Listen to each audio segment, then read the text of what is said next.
ಮಾನ್ಯ ಸಹಕಾರಿ ಬಂಧುಗಳೇ, ಈ ದಿನ ಮಹಾಮಂಡಳವು ರಾಜ್ಯದ ಪಟ್ಟಣ ಸಹಕಾರ ಬ್ಯಾಂಕುಗಳ ಆಡಳಿತ ಮಂಡಳಿ ಸದಸ್ಯರಿಗೆ ಮತ್ತು ಮುಖ್ಯ ಕಾರ್ಯನಿರ್ವಹಣಾಧಿಕಾರಿ ಹಾಗೂ ಅಧಿಕಾರಿಗಳಿಗೆ ಒಂದು ದಿನದ ಜೂಮ್ ಮೀಟಿಂಗ್ ಮಹಾಮಂಡಳದಲ್ಲಿ ಏರ್ಪಡಿಸಲಾಗಿದೆ.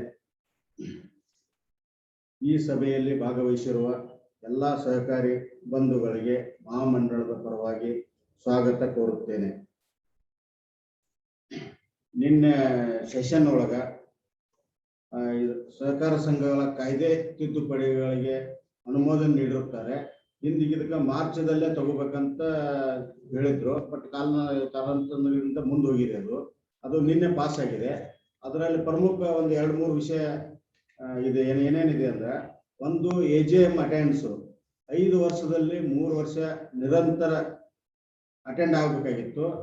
ಅದು ತೆಗೆದಾಕಿ ಏನ್ ಮಾಡಿದಾರೆ, 5 ವರ್ಷದಲ್ಲಿ ಯಾವ್ದಾದ್ರು 2 ವರ್ಷ ಇದ್ರೆ ಸಾಕು, ನಿರಂತರ 3 ವರ್ಷ ಬೇಕಿಲ್ಲ. ಈ 2 ವರ್ಷ ಯಾವ್ದಾದ್ರು 2 ವರ್ಷ ಅಟೆಂಡೆನ್ಸ್ ಇದ್ರೆ ಸಾಕಂತ ಹೇಳಿದಾರೆ. ಎರಡನೇದು ಮಿನಿಮಮ್ ಸರ್ವಿಸು. ಮೊದಲು 5 ವರ್ಷಗಳಲ್ಲಿ 5 ವರ್ಷನೂ ಮಿನಿಮಮ್ ಸರ್ವಿಸ್ ಬಳಸ್ಕೊಳ್ಬೇಕಿತ್ತು. 1 ಇರ್ಬೋದು 2 ಇರ್ಬೋದು, ಒಟ್ಟಿನಲ್ಲಿ 5 ವರ್ಷನೂ ಸರ್ವಿಸ್ ಇರಬೇಕಾಗಿತ್ತು ಮಿನಿಮಮ್ ಸರ್ವಿಸ್. ಈಗ 5 ವರ್ಷದಲ್ಲಿ 2 ವರ್ಷ ಬಳಸ್ಕೊಂಡ್ರೆ ಸಾಕು. 5 ವರ್ಷದಲ್ಲಿ 2 ವರ್ಷ ಆದ್ರೂ ಸಾಕು. ಇವಾಗ ಅದನ್ನು ಅಮೆಂಡ್ ಮಾಡಿದ್ದಾರೆ. ಮೂರನೇದು, ಒಂದು ಬೋರ್ಡ್ದಲ್ಲಿ ಯಾವ್ದಾರ ಪೋಸ್ಟ್ ವೇಕೆಂಟ್ ಆದ್ರೆ 2.5 ವರ್ಷಕ್ಕಿಂತ ಮೊದಲು ವೇಕೆಂಟ್ ಪೋಸ್ಟ್ ಆಗಿದ್ರೆ, ಖಾಲಿ ಆಗಿದ್ರೆ, ಅವಾಗ ಇಲೆಕ್ಷನ್ ಚುನಾವಣೆ ಆಯೋಗದಿಂದ ನಾವು ಭರ್ತಿ ಮಾಡಬೇಕಾಗಿತ್ತು. ಈಗ ಏನು ಮಾಡಿದಾರೆ, ಬೋರ್ಡ್ಗೆ ಅವಕಾಶ ಕೊಟ್ಟಿದ್ದಾರೆ. 2 ವರ್ಷ 5 ವರ್ಷದಲ್ಲಿ ಯಾವಾಗಾದ್ರೂ ಒಂದು ಪೋಸ್ಟ್ ವೇಕೆಂಟ್ ಆದ್ರೂ ಸಹಿತ 1-2 ವೇಕೆಂಟ್ ಆದ್ರೆ ಬೋರ್ಡ್ ಅದವರ ಕೋಪ್ಟ್ ಮಾಡ್ಕೊಳ್ಳಿಕ್ಕೆ ಅವಕಾಶ ಕೊಟ್ಟಿದ್ದಾರೆ. ಇವು ಮೇಜರ್ ಇವು ನಮ್ಮ ಅರ್ಬನ್ ಬ್ಯಾಂಕ್ಗಳಿಗೆ ಎಲ್ಲ ತೊಂದರೆ ಆಗ್ತಾ ಇತ್ತು. ಇವು 3 ಅಮೆಂಡ್ಮೆಂಟ್, ಇದ್ರ ಜೊತೆಗೆ ಬೇರೆ ಸಂಘದಲ್ಲಿ ಮೆಂಬರ್ ಆಗಬಾರ್ದು, ಅಲ್ಲಿ ಕಂಟೆಸ್ಟ್ ಮಾಡಬಾರ್ದು, ಸುಮಾರು ಇದಾವೆ, ಸಣ್ಣ ಪುಟ್ಟ ಇದಾವ. ಬಟ್ ಅದೇನು ಜಾಸ್ತಿ ಆಗಲ್ಲ. ಆಮೇಲೆ ಎಂಪ್ಲಾಯೀಸ್ ಇದ್ರೆ ಸಂಸ್ಥೆಗಳಿಗೆ ಬೋರ್ಡ್ಗೆ ಕಂಟೆಸ್ಟ್ ಮಾಡಬಾರ್ದು ಅಂತ ಹೇಳಿದಾರೆ, ಕ್ಲಿಯರ್ ಕಟ್ಟು. ಇವೆಲ್ಲ ನಿನ್ನೆ ಅಮೆಂಡ್ಮೆಂಟ್ ಮಾಡಿದ್ದಾರೆ. ಈಗ ಆದ ತಕ್ಷಣ ಇವೆಲ್ಲ ಅಮೆಂಡ್ಮೆಂಟ್ ಬಂದ ಮೇಲೆ ನಮಗೆಲ್ಲ ಕಳಿಸ್ಕೊಡ್ತೇವೆ. ಈಗ ಯಾರ್ಯಾರು ಜನರಲ್ ಬಾಡಿ ಎಲ್ಲ ಇಟ್ಕೊಂಡಿದ್ರು ಸಹಿತ ಈ ಅಮೆಂಡ್ಮೆಂಟ್ ತಿದ್ದುಪಡಿಗಳು ಒಂದು ಸಬ್ಜೆಕ್ಟ್ ಹಾಕೋಬೋತಾವು. ಬಂದ್ರೆ ಅಷ್ಟರೊಳಗಡೆ ಬಂದ್ರೆ ಅದನ್ನ ನೀವು ಜನರಲ್ ಬಾಡಿ ಒಳಗೆ ಪಾಸ್ ಮಾಡಿ ನೀವು ಮಾಡ್ಕೊಲಿಕ್ಕೆ ಅವಕಾಶ ಇದೆ. ಇನ್ನ ಎಕ್ಸ್ಪರ್ಟ್ ಕಮಿಟಿ ಬಗ್ಗೆ ಸುಧಾಕರ್ ಭಟ್ರು ಅವರು, ನಾವು ಫೆಡರೇಷನ್ ನಿಂದ RBI ರಿಕ್ವೆಸ್ಟ್, ತಮ್ಮೆಲ್ಲರ ಪರವಾಗಿ ರಿಕ್ವೆಸ್ಟ್ ಮಾಡ್ಕೊತಾ ಇದ್ದೇವೆ, ಏನೇನ್ ಮಾಡ್ಬೇಕು ಮಾಡಬಾರ್ದು ಅಂತ. ಅದ್ರ ಬಗ್ಗೆ ನಾವು RBI ಒಂದು ಡ್ರಾಫ್ಟ್ ರೆಡಿ ಮಾಡಿದ್ದೇವೆ. ಅದನ್ನು ತಮಗೆಲ್ಲ ಕಳಿಸಿಕೊಡ್ತೇವೆ. ಅದ್ರ ಬಗ್ಗೆ ಸುಧಾಕರ್ ಭಟ್ರು ವಿವರಣೆ ನೀಡುತ್ತಾರೆ. ನಮಸ್ಕಾರ ಎಲ್ರಿಗೂ. ಕಳೆದ ವಾರ ಈ ಎಕ್ಸ್ಪರ್ಟ್ ಕಮಿಟಿ ರೆಕಮೆಂಡೇಶನ್ ಬಗ್ಗೆ ನಿಮ್ಗೆಲ್ಲರಿಗೂ ಅದರ ಹೈಲೈಟ್ ಅಂತ ತಿಳಿಸಿದ್ದೇವೆ. ಮತ್ತೆ ಅದರ ಬಗ್ಗೆ ಏನಾದರೂ ಸಲಹೆ ಸೂಚನೆಗಳನ್ನು ರಿಸರ್ವ್ ಬ್ಯಾಂಕಿಗೆ ಸಲ್ಲಿಸಲಿಕ್ಕೆ ಈ ತಿಂಗಳ ಕೊನೆಯ ದಿನಾಂಕ ಅಂದ್ರೆ 30 ಸೆಪ್ಟೆಂಬರ್ ಒಳಗೆ ಕೊಡಿಸ್ಬೇಕು ಅಂತಾನೆ ಅದು ತಿಳಿಸಿದ್ದೇವೆ. ಇದುವರೆಗೆ ನಮ್ಗೇನು ಅದರ ಬಗ್ಗೆ ಏನು ಯಾವುದೇ ಬ್ಯಾಂಕ್ ಇಂದ ಬಂದಿಲ್ಲ. ಆದ್ರಿಂದ ನಮಗೆ ತಿಳಿದಷ್ಟು ಮಟ್ಟಿಗೆ, ಅಂದ್ರೆ ಒಬ್ಬೊಬ್ಬರದು ಇದು ಅಭಿಪ್ರಾಯ ಬೇರೆ ಬೇರೆ ಇರ್ತದೆ. ಸಾಧಾರಣವಾಗಿ ಇರುವ 4-5 ವಿಷಯ ಬಗ್ಗೆ ನಾವು ಬರೆಯೋ ರೀತಿ ಇದೆ. ಇದರ ಕಾಪಿಯನ್ನು ನಿಮಗೆ ಕಳಿಸಿಕೊಡ್ತೇವೆ. ಅದನ್ನು ನೋಡಿ 1-2 ದಿನಗಳೊಳಗೆ ನೀವು ಅದಕ್ಕೆ ಇನ್ನು ಏನು ಆಡ್ ಮಾಡ್ಬೇಕಾ ಅಥವಾ ಬರೆದದ್ರಲ್ಲೂ ಏನಾದ್ರು ತಿದ್ದುಪಡಿ ಅಂದ್ರೆ ನಾವು ಇದಕ್ಕೆ ಏನ್ ಮಾಡ್ಬೇಕು ಅಂತ ಹೇಳುವಂತದ್ದು ನೀವು ತಿಳಿಸ್ಬೋದು ಅಂತ ಹೇಳಿದ್ರೆ, ಮೊದಲನೇದಾಗಿ ಕ್ಯಾಪಿಟಲ್ ಅಡೆಕ್ವೆಸಿ ಬಗ್ಗೆ ಹೇಳಿದ್ದೇವೆ. ನಿಮ್ಗೆಲ್ಲ ತಿಳಿದಿರುವಂತೆ ಈಗ ಎಲ್ಲಾ ಬ್ಯಾಂಕುಗಳಿಗೂ ಅಂದ್ರೆ ಮಿನಿಮಮ್ CRAR 9% ಇದೆ. ಬ್ಯಾಸೆಲ್ 1 ಪ್ರಕಾರ 9% ಇದೆ. ಈಗ ಅವರು ಎಕ್ಸ್ಪರ್ಟ್ ಕಮಿಟಿಯಲ್ಲಿ ಹೇಳಿದ್ದಾರೆ ಅಂತ ಹೇಳಿದ್ರೆ ಡಿಫರೆಂಟ್ ಈಗ ಏನು ಟೈರ್ 1 ಬ್ಯಾಂಕು ಅವರು ಇದು 2 ಕೋಟಿ ಅಥವಾ 5 ಕೋಟಿ ಬಂಡವಾಳ ಹೊಂದಿದ್ದು ಇದಕ್ಕೆ ಅಂಬ್ರೆಲಾ ಆರ್ಗನೈಸೇಷನ್ಗೆ ಸದಸ್ಯತ್ವ ಪಡೆದಿದ್ದಾರೆ ಮಾತ್ರ, ಅವ್ರಿಗೆ ಮಾತ್ರ 9% ಇಟ್ಟಿದ್ದಾರೆ. ಅಂದ್ರೆ 2 ಕಂಡೀಷನ್ ಅವ್ರು ಹಾಕಿದ್ದಾರೆ. ಬೇರೆ ಎಲ್ಲರಿಗೂ ಕೂಡ 14 ರಿಂದ 15% ವರೆಗೂ ಅದೇ ಇವರಿಗೂ ಕೂಡ ಹಾಗೇನೆ ಇದರಲ್ಲಿ 2 ಕೋಟಿ ಅಥವಾ 5 ಕೋಟಿ ಬಂಡವಾಳ ಇಲ್ಲದೆ ಇದ್ರೆ ಅರ್ಬನ್ ಅಂಬ್ರೆಲಾ ಆರ್ಗನೈಸೇಷನ್ಗೆ ಮೆಂಬರ್ ಆಗದೆ ಇದ್ರೆ ಅವ್ರಿಗೂ ಕೂಡ ಜಾಸ್ತಿನೇ ಇದೆ. 14ರಿಂದ 15% ವರೆಗೆ ಇಟ್ಟಿದ್ದಾರೆ. ಯಾವುದು ಟೈರ್ 1, 2 and 3 ಬ್ಯಾಂಕ್ಗಳಿಗೆ ಇಟ್ಟಿದ್ದಾರೆ. ಅದು ಆದ್ರಿಂದ ಅದರ ಬಗ್ಗೆ ನಾವೊಂದು ಅಬ್ಜೆಕ್ಷನ್ಸ್ ಹಾಕಿದ್ದೇವೆ. ಯಾಕಂದ್ರೆ ಕೋಆಪರೇಟಿವ್ ಬ್ಯಾಂಕ್ ಅಲ್ಲಿ ಇದು ಬಂಡವಾಳ ಕಲೆಕ್ಟ್ ಮಾಡೋದು ಎಷ್ಟು ಕಷ್ಟ ಅಂತ ನಿಮ್ಗೆ ಗೊತ್ತು. ಮತ್ತೆ ನಾವು ಇದೊಂದು ಈಗ BR ಆಕ್ಟ್ ಅಲ್ಲಿ ಶೇರ್ಸ್ ಅನ್ನು ಪ್ರೀಮಿಯಂ ಅಲ್ಲಿ ಇಶ್ಯೂ ಮಾಡುವಂತ ಅವಕಾಶ ಇದೆ. ಆದರೆ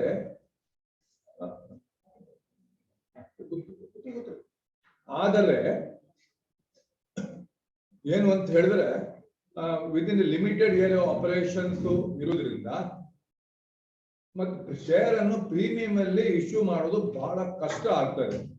ಪ್ರೀಮಿಯಂ ಅಲ್ಲಿ ಇಶ್ಯೂ ಮಾಡಿದ್ರೆ ಏನಾಗುತ್ತೆ ಗೊತ್ತಾ, 100 ರೂಪಾಯಿ ಶೇರಿಗೆ 100 ಅವರು 100 ರೂಪಾಯಿನೇ ಕೊಡಬೇಕು. ಜನರಲಿ ಪ್ರೀಮಿಯಂ ಅಂದ್ರೆ ಏನು, 100 ರೂಪಾಯಿ ಶೇರ್ ಅನ್ನು 200 ರೂಪಾಯಿಗೆ ಇಶ್ಯೂ ಮಾಡಿದ್ರೆ ಶೇರ್ ವ್ಯಾಲ್ಯೂ ಬರೀ 100 ರೂಪಾಯಿ ಇರ್ತದೆ. ಆ ಉಳಿದ 100 ರೂಪೀಸ್ ಅದು ಪ್ರೀಮಿಯಂ ಅಕೌಂಟ್ ಅಂತ ಸಪರೇಟ್ ಹೋಗುತ್ತೆ, ಅದು ರಿಸರ್ವ್ ಹೋಗುತ್ತೆ. ಈಗ ಇದರಿಂದ ಏನಾಗುತ್ತೆ ಅಂತಂದ್ರೆ ಜಾಸ್ತಿ ಶೇರ್ಸ್ ಇಶ್ಯೂ ಮಾಡಿದ ಹಾಗೇನೆ ಜಾಸ್ತಿ ಡಿವಿಡೆಂಟ್ ಕೊಡ್ಬೇಕಾಗುತ್ತೆ. ಡಿವಿಡೆಂಟ್ ಔಟ್ ಗೋ, ಡಿವಿಡೆಂಟ್ ಹೊರಗಡೆ ಹೋಗುವಂತದ್ದು ಜಾಸ್ತಿ ಆಗ್ತದೆ. ಜಾಸ್ತಿ ಡಿವಿಡೆಂಟ್ ಹೊರಗಡೆ ಹೋದಾಗ ಏನಾಗ್ತದೆ, ನಾವೇನು ಕ್ಯಾಪಿಟಲ್ ಫಾರ್ಮೇಶನ್ ಅಥವಾ flow back of the profit reserve ಅದು ಕಡಿಮೆ ಆಗುತ್ತೆ. ಅಂದ್ರೆ ನಮ್ದು ಸ್ವಂತ ಬಂಡವಾಳ ಇನ್ನಷ್ಟು ಕಡಿಮೆ ಆಗುತ್ತೆ ಹೊರಗಡೆ ಹೋದಾಗೆ. ಆ ಕಾರಣಕ್ಕೋಸ್ಕರ ಈ ಒಂದು ಮತ್ತೆ ಕಂಪಲ್ಸರಿ ಶೇರ್ಸ್ ಇರುವುದರಿಂದ, ಅಂದ್ರೆ ಸಾಲ ತಗೊಳ್ಬೇಕಾದ್ರೆ 2.5% ಅಥವಾ 5% ಕಂಪಲ್ಸರಿ ಶೇರ್ ತಗೊಳ್ಳೋದ್ರಿಂದ ಎಷ್ಟೋ ಜನ ಏನ್ ಮಾಡ್ತಾರೆ ಅಂತ ತಕ್ಷಣ ಸಾಲದ ಬಾಕಿ ಇರುವಾಗಲೇನೆ ನಮ್ಮ ಶೇರ್ಸ್ ಅನ್ನು ಅಡ್ಜಸ್ಟ್ ಮಾಡ್ಕೊಳ್ಳಿ ಅಂತ ಹೇಳ್ತಾರೆ. ಅಥವಾ ಇದನ್ನು ಸಾಲ ವಾಪಸ್ಸು ಕೊಟ್ಟ ತಕ್ಷಣ ನಮ್ಗೆ ಅದನ್ನು ಆ ಶೇರ್ ಅನ್ನು ವಾಪಸ್ ಕೊಡಿ ಅಂತ ಹೇಳ್ತಾರೆ. ತುಂಬಾ ಚೆನ್ನಾಗಿ ಡಿವಿಡೆಂಟ್ ಕೊಡುವ ಬ್ಯಾಂಕ್ಗಳಲ್ಲಿ ಸ್ವಲ್ಪ ಹಾಗೆ ಇಡ್ಬೋದೇನು. ಸಾಮಾನ್ಯವಾಗಿ ಅದು ಯಾರು ಡಿವಿಡೆಂಟ್ ಜಾಸ್ತಿ ಕೊಡಲ್ಲ ಅವರಿಗೆ ವಿಡ್ರಾವಲ್ ಪ್ರೆಷರ್ ಜಾಸ್ತಿ ಇರುತ್ತೆ. ಹಾಗೆ ವಿಡ್ರಾವಲ್ ಮಾಡ್ತಾ ಇದ್ದಾಗ ಇನ್ನಷ್ಟು ಕ್ಯಾಪಿಟಲ್ ಅದು ಹೋಗುತ್ತೆ. ಏನಾಗುತ್ತೆ, ಹೊಸ ಎಡಿಷನ್ ನಿಮ್ಮ ಸಾಲ ಜಾಸ್ತಿ ಆಗ್ತಾ ಹೋಗ್ತಾ ಇದ್ರೆ ಎಡಿಷನಲ್ ಶೇರ್ಸ್ ಬರುತ್ತೆ ಹೋಗುತ್ತೆ ಪರವಾಗಿಲ್ಲ. ಅದು ಯಾವಾಗ ಹೊಸ ಶೇರ್ ಬರೋದು ಸ್ಟಾಪ್ ಆಗುತ್ತೆ, ಹಳೆ ಸ್ಟಾಕ್ ವಿಡ್ರಾವಲ್ ಆಗುತ್ತೆ, ನಿಮ್ಗೆ CRR ಮೇಲೆ ತೊಂದರೆ ಆಗುತ್ತೆ. ಮತ್ತೆ ಈಗ ಹೇಳಿದ್ದಾರೆ 9%ಗಿಂತ CRR ಈಗಿನ ಎಕ್ಸಿಸ್ಟಿಂಗ್ ಡ್ರಾಫ್ಟ್ ಗೈಡ್ಲೈನ್ಸ್ RBI ಕೊಟ್ಟಿದೆ ಅಂತ ಹೇಳಿದ್ರೆ ನಿಮ್ದು CRR 9%ಗಿಂತ ಕಡಿಮೆ ಇದ್ರೆ ನೀವು ಶೇರ್ಸ್ ಅನ್ನು ವಾಪಸ್ ಕೊಡತಕ್ಕದಲ್ಲ ಅಂತ ಹೇಳಿದ್ದಾರೆ. ಅಂತ ಹೇಳಿದಾಗ ನಾವು ಯಾವ ತರ ಸ್ಥಿತಿ ಬೆಳೆಸ್ಕೊಳ್ಬೇಕು ಅಂತ ಹೇಳಿದ್ರೆ, ಹೊಸ ಶೇರ್ ಅನ್ನು ತಗೊಳ್ಳೋ ಸ್ಥಿತಿಯಲ್ಲಿ ಇರಬಾರ್ದು, ಆದ್ರಿಂದ ವಾಪಸ್ ಕೊಡೋ ಪ್ರಶ್ನೆನೂ ಬರೋಲ್ಲ. ಅದಕ್ಕೋಸ್ಕರ ನಾವು ಆದಷ್ಟು ನಮ್ಮ ಬಂಡವಾಳ ಇದನ್ನು ಪ್ರಾಫಿಟ್ ಅನ್ನು ಇದು ಬಂಡವಾಳ ಜಾಸ್ತಿ ಮಾಡೋ ತರ ಸ್ವಲ್ಪ ಕಾಲವಾದ್ರು ಅದನ್ನು ಮಾಡ್ಬೇಕಾಗುತ್ತೆ. ಈ ಕಾರಣಕ್ಕೋಸ್ಕರ ನಾವು ಹೇಳಿದ್ದೇವೆ, ಒಂದು ಕ್ಯಾಪಿಟಲ್ ಅಡೆಕ್ವೇಷನ್ ಬಗ್ಗೆ ಹೇಳಿದ್ದೇವೆ. ಅಂದ್ರೆ ಈಗ ಇರುವಂತದ್ದನ್ನೇ 9% CRR as per Basel II recommendation, Basel II prescription ಪರಾನೆ 9% CRR ಅನ್ನು ಕಂಟಿನ್ಯೂ ಮಾಡಿ ಯಾವಾಗ ಟೈರ್ 1, 2, 3 ಬ್ಯಾಂಕಿಗೆ ಈಗ ತೋರನೆ ಕಂಟಿನ್ಯೂ ಮಾಡಿ ಅಂತ ಹೇಳಿದ್ದಾರೆ. ಇದು ಒಂದು ಸೀರಿಯಸ್ನೆಸ್ ನೋಡ್ಕೊಳ್ಳಿ ನಮ್ಗೆ. ಯಾಕಂದ್ರೆ ಈಗ SAF ಇಂಪ್ಲಿಮೆಂಟ್ ಮಾಡುವುದು ನಮ್ಮ ಮಿನಿಮಮ್ CRR 9% ಅದ್ರ ಮೇಲೆ. ಸಪೋಸ್ ನಾಳೆ ಮಿನಿಮಮ್ CRR 14%, 15% ಇತ್ತು ತಿಳ್ಕೊಳ್ಳಿ, ಆವಾಗ ಕಡಿಮೆ ಆದ ತಕ್ಷಣ ಅದನ್ನ ಬ್ರೀಚ್ ಆದ ತಕ್ಷಣ ನೀವು SAF ಬರ್ತೀರಾ. ಅದು ಹೇಳಿದ್ದಾರೆ. ಈಗ ಅವರು ಯಾವುದು SAF ಗೆ 2 ಪ್ಯಾರಾಮೀಟರ್ಸ್ ಹೇಳಿದ್ದಾರೆ.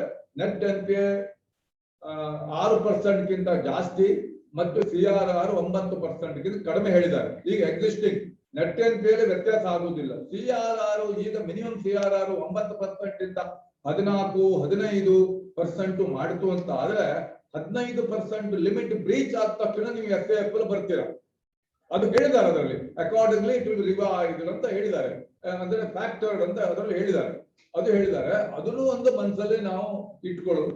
ಅದನ್ನು ಮನಸ್ಸಲ್ಲಿ ಇಟ್ಕೊಂಡು ಈಗ ಎಕ್ಸಿಸ್ಟಿಂಗ್ CRR ಏನಿದೆ ಅದನ್ನೇ ಕಂಟಿನ್ಯೂ ಮಾಡಬೇಕು ಅಂತ ನಾವು ನಮ್ಮದು ಕಮೆಂಟ್ಸ್ ಸಜೆಷನ್ ಒಂದು ಕೊಟ್ಟಿದ್ದೇವೆ. ಇದು ಒಂದು. ಕ್ಯಾಪಿಟಲ್ ಅಡೆಕ್ವಸಿ ಬಗ್ಗೆ. ಇದಕ್ಕೂ ನಿಮ್ದೆಲ್ಲ ಸಮ್ಮತಿ ಇದೆ ಅಂತ ಇದರ ಹೆಚ್ಚು ಡಿಸ್ಪ್ಯೂಟ್ ಇರ್ಲಿಕ್ಕಿಲ್ಲ. ಎರಡನೇದಾಗಿ ಅಪ್ಲಿಕೇಬಿಲಿಟಿ ಆಫ್ ಬ್ಯಾಸೆಲ್ 3 ಅಂತ ಹೇಳಿದ್ದಾರೆ. ಯಾರಿಗೆ 10,000 ಕೋಟಿಗಿಂತ ಜಾಸ್ತಿ ಡಿಪಾಸಿಟ್ ಇರುವ ಬ್ಯಾಂಕ್ ಅಂದ್ರೆ ಟೈರ್ 4 ಬ್ಯಾಂಕ್ಗಳಿಗೆ ಅವರಿಗೆ ಕಂಪಲ್ಸರಿ ಬ್ಯಾಸೆಲ್ 3 ರಿಕ್ವೈರ್ಮೆಂಟ್ ಪ್ರಕಾರ ಅಂತ ಹೇಳ್ತಾರೆ. ಇದು ಈಗ ನಮ್ಗೆ ಎಲ್ಲರಿಗೂ ಕೋಆಪರೇಟಿವ್ ಬ್ಯಾಂಕ್ಗಳಿಗೆ ಬ್ಯಾಸೆಲ್ 1 ಇದೆ. ಕಮರ್ಷಿಯಲ್ ಬ್ಯಾಂಕಿಗೆ ಬ್ಯಾಸೆಲ್ 2 ಬಂದು ಒಂದು 10 ವರ್ಷನೇ ಆಯ್ತು, 10 ವರ್ಷ ಮೇಲಾಯ್ತು. ಆದರೂ ಕೂಡ RBI ಗವರ್ನರ್ ಹೇಳಿದ್ದಾರೆ ಕೋಆಪರೇಟಿವ್ ಬ್ಯಾಂಕ್ಗಳ ಅವರ ವರ್ಕಿಂಗ್ ಅಥವಾ ಅವರ ಕಂಡೀಷನ್ ನೋಡಿ ಬ್ಯಾಸೆಲ್ 1 ಸಾಕು ನಮ್ಗೆ ಅಂತ ಹೇಳ್ತಾರೆ. ಬ್ಯಾಸೆಲ್ 2 ಅಥವಾ 3, ಬ್ಯಾಸೆಲ್ 2, 3 ಬಂದ್ರೆ ಏನ್ ವ್ಯತ್ಯಾಸ ಆಗುತ್ತೆ ನೋಡಿ. ನಿಮ್ಗೆ ಎಲ್ಲಾ ಇದನ್ನು ಬಾರೋವರ್ಸ್ ಅನ್ನು ರೇಟಿಂಗ್ ಮಾಡಬೇಕು. ಎಲ್ಲಿ? ಔಟ್ಸೈಡ್ ರೇಟಿಂಗ್ ಏಜೆನ್ಸಿಯಿಂದ. ಅವ್ರಿಗೊಂದು ಬಿಸ್ನೆಸ್ ರೇಟಿಂಗ್ ಇದೆ, ಅನ್ರೇಟೆಡ್ ಇಲ್ಲ ಅನ್ರೇಟೆಡ್ ಅಂತ ಇದ್ರೆ ಅದಕ್ಕೆ ರಿಸ್ಕ್ ವೇಟ್ ಪುನಃ ಜಾಸ್ತಿ. ಅಲ್ಲಿ ನೋಡಿ ರೇಟಿಂಗ್ ಮಾಡಿದಾಗ ಸಾಧಾರಣ ಕೋಆಪರೇಟಿವ್ ಬ್ಯಾಂಕಿನ ಬಾರೋವರ್ಸ್ ಎಲ್ಲ ಅಂತ ಹೈಲಿ ರೇಟೆಡ್ ಅಲ್ಲ. ಅದ್ರ ಏನ್ ಇಫೆಕ್ಟ್ ಆಗುತ್ತೆ ಅಂತ ಹೇಳಿದ್ರೆ ನಿಮ್ದು ರೇಟಿಂಗ್ ಏನಾದ್ರು ಅವರು ABCD ಗೊತ್ತು, ಬಿ ಗಿಂತ ಕಡಿಮೆ ಆಯ್ತು ಅಂತ ಆದ್ರೆ ನಿಮ್ದು ರಿಸ್ಕ್ ವೇಟ್ 150%, 200% ಹೋಗುತ್ತೆ. ಈಗ ಇರ್ರೆಸ್ಪೆಕ್ಟಿವ್ ಆಫ್ ಯಾವುದೇ ಇದ್ರು ಕೂಡ ಅಕೌಂಟ್ NPA ಬಂದ್ರು ಕೂಡ ಈಗ ಅದಕ್ಕೆ ರಿಸ್ಕ್ ವೇಟ್ 100% ಇದೆ. ಅಲ್ಲಿ NPA ಆಯ್ತ ತಕ್ಷಣ 125% ರಿಸ್ಕ್ ಇದೆ. ಮತ್ತೆ ಬೇರೆ ಬೇರೆ ಇದು ಕ್ಯಾಟಗರಿಗೆ ಅಂದ್ರೆ ರೇಟಿಂಗ್ ಮೇಲೆ ರಿಸ್ಕ್ ವೇಟ್ ಜಾಸ್ತಿ ಆಗ್ತಾ ಇರುತ್ತೆ. ಒಂದು ಎಡಿಷನಲ್ ರಿಸ್ಕ್ ವೇಟ್ ಬರುತ್ತೆ, ಎರಡನೇದು ಕಂಪಲ್ಸರಿ ರೇಟಿಂಗ್. ಅದು ಕಂಪಲ್ಸರಿ ರೇಟಿಂಗ್ ಯಾರು ಬಾರೋವರ್ ಮಾಡ್ಕೊಂಡು ಬರಬೇಕು. ಚಿಕ್ಕ ಬಾರೋವರ್ಸ್ ಅಂದ್ರೆ ಅವ್ರಿಗೆ ಸಾಧ್ಯನ ಮಾಡ್ಕೊಂಡು ಬರೋಕೆ ಅಂದ್ರೆ ತುಂಬಾ ಚಿಕ್ಕದವರಿಗೆ ಸ್ವಲ್ಪ ಎಕ್ಸೆಪ್ಷನ್ ಇದೆ, ಆದ್ರೆ ಒಂದು ಪರ್ಟಿಕ್ಯುಲರ್ ಲಿಮಿಟ್ಗೆ ಜಾಸ್ತಿ ಇದ್ದವರಿಗೆ ಕಂಪಲ್ಸರಿ ರೇಟಿಂಗ್ ಮಾಡಿದ್ದಾರೆ. ಬಟ್ ಆದ್ರಿಂದ ರಿಸರ್ವ್ ಇದು ಅದು ಎರಡು ತರದಿದೆ.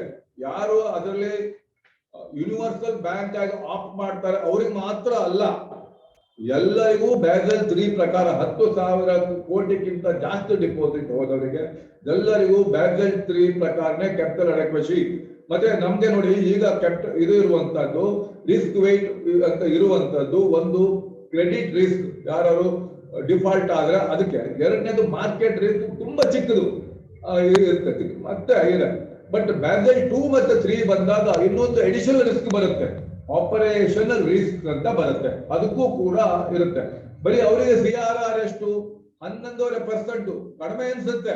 ಬಟ್ ಅದನ್ನೆಲ್ಲ ನೋಡುವಾಗ ಮತ್ತೆ ಅವರಿಗೆ ಒಂದು ಲಿಕ್ವಿಡಿಟಿ ಕ್ರೈಟೀರಿಯಾ ಅಂತಾನೆ ಅದು ಬೇರೆ ಎಷ್ಟು ಲಿಕ್ವಿಡಿಟಿ ಹೇಳಿದ್ದಾರೆ.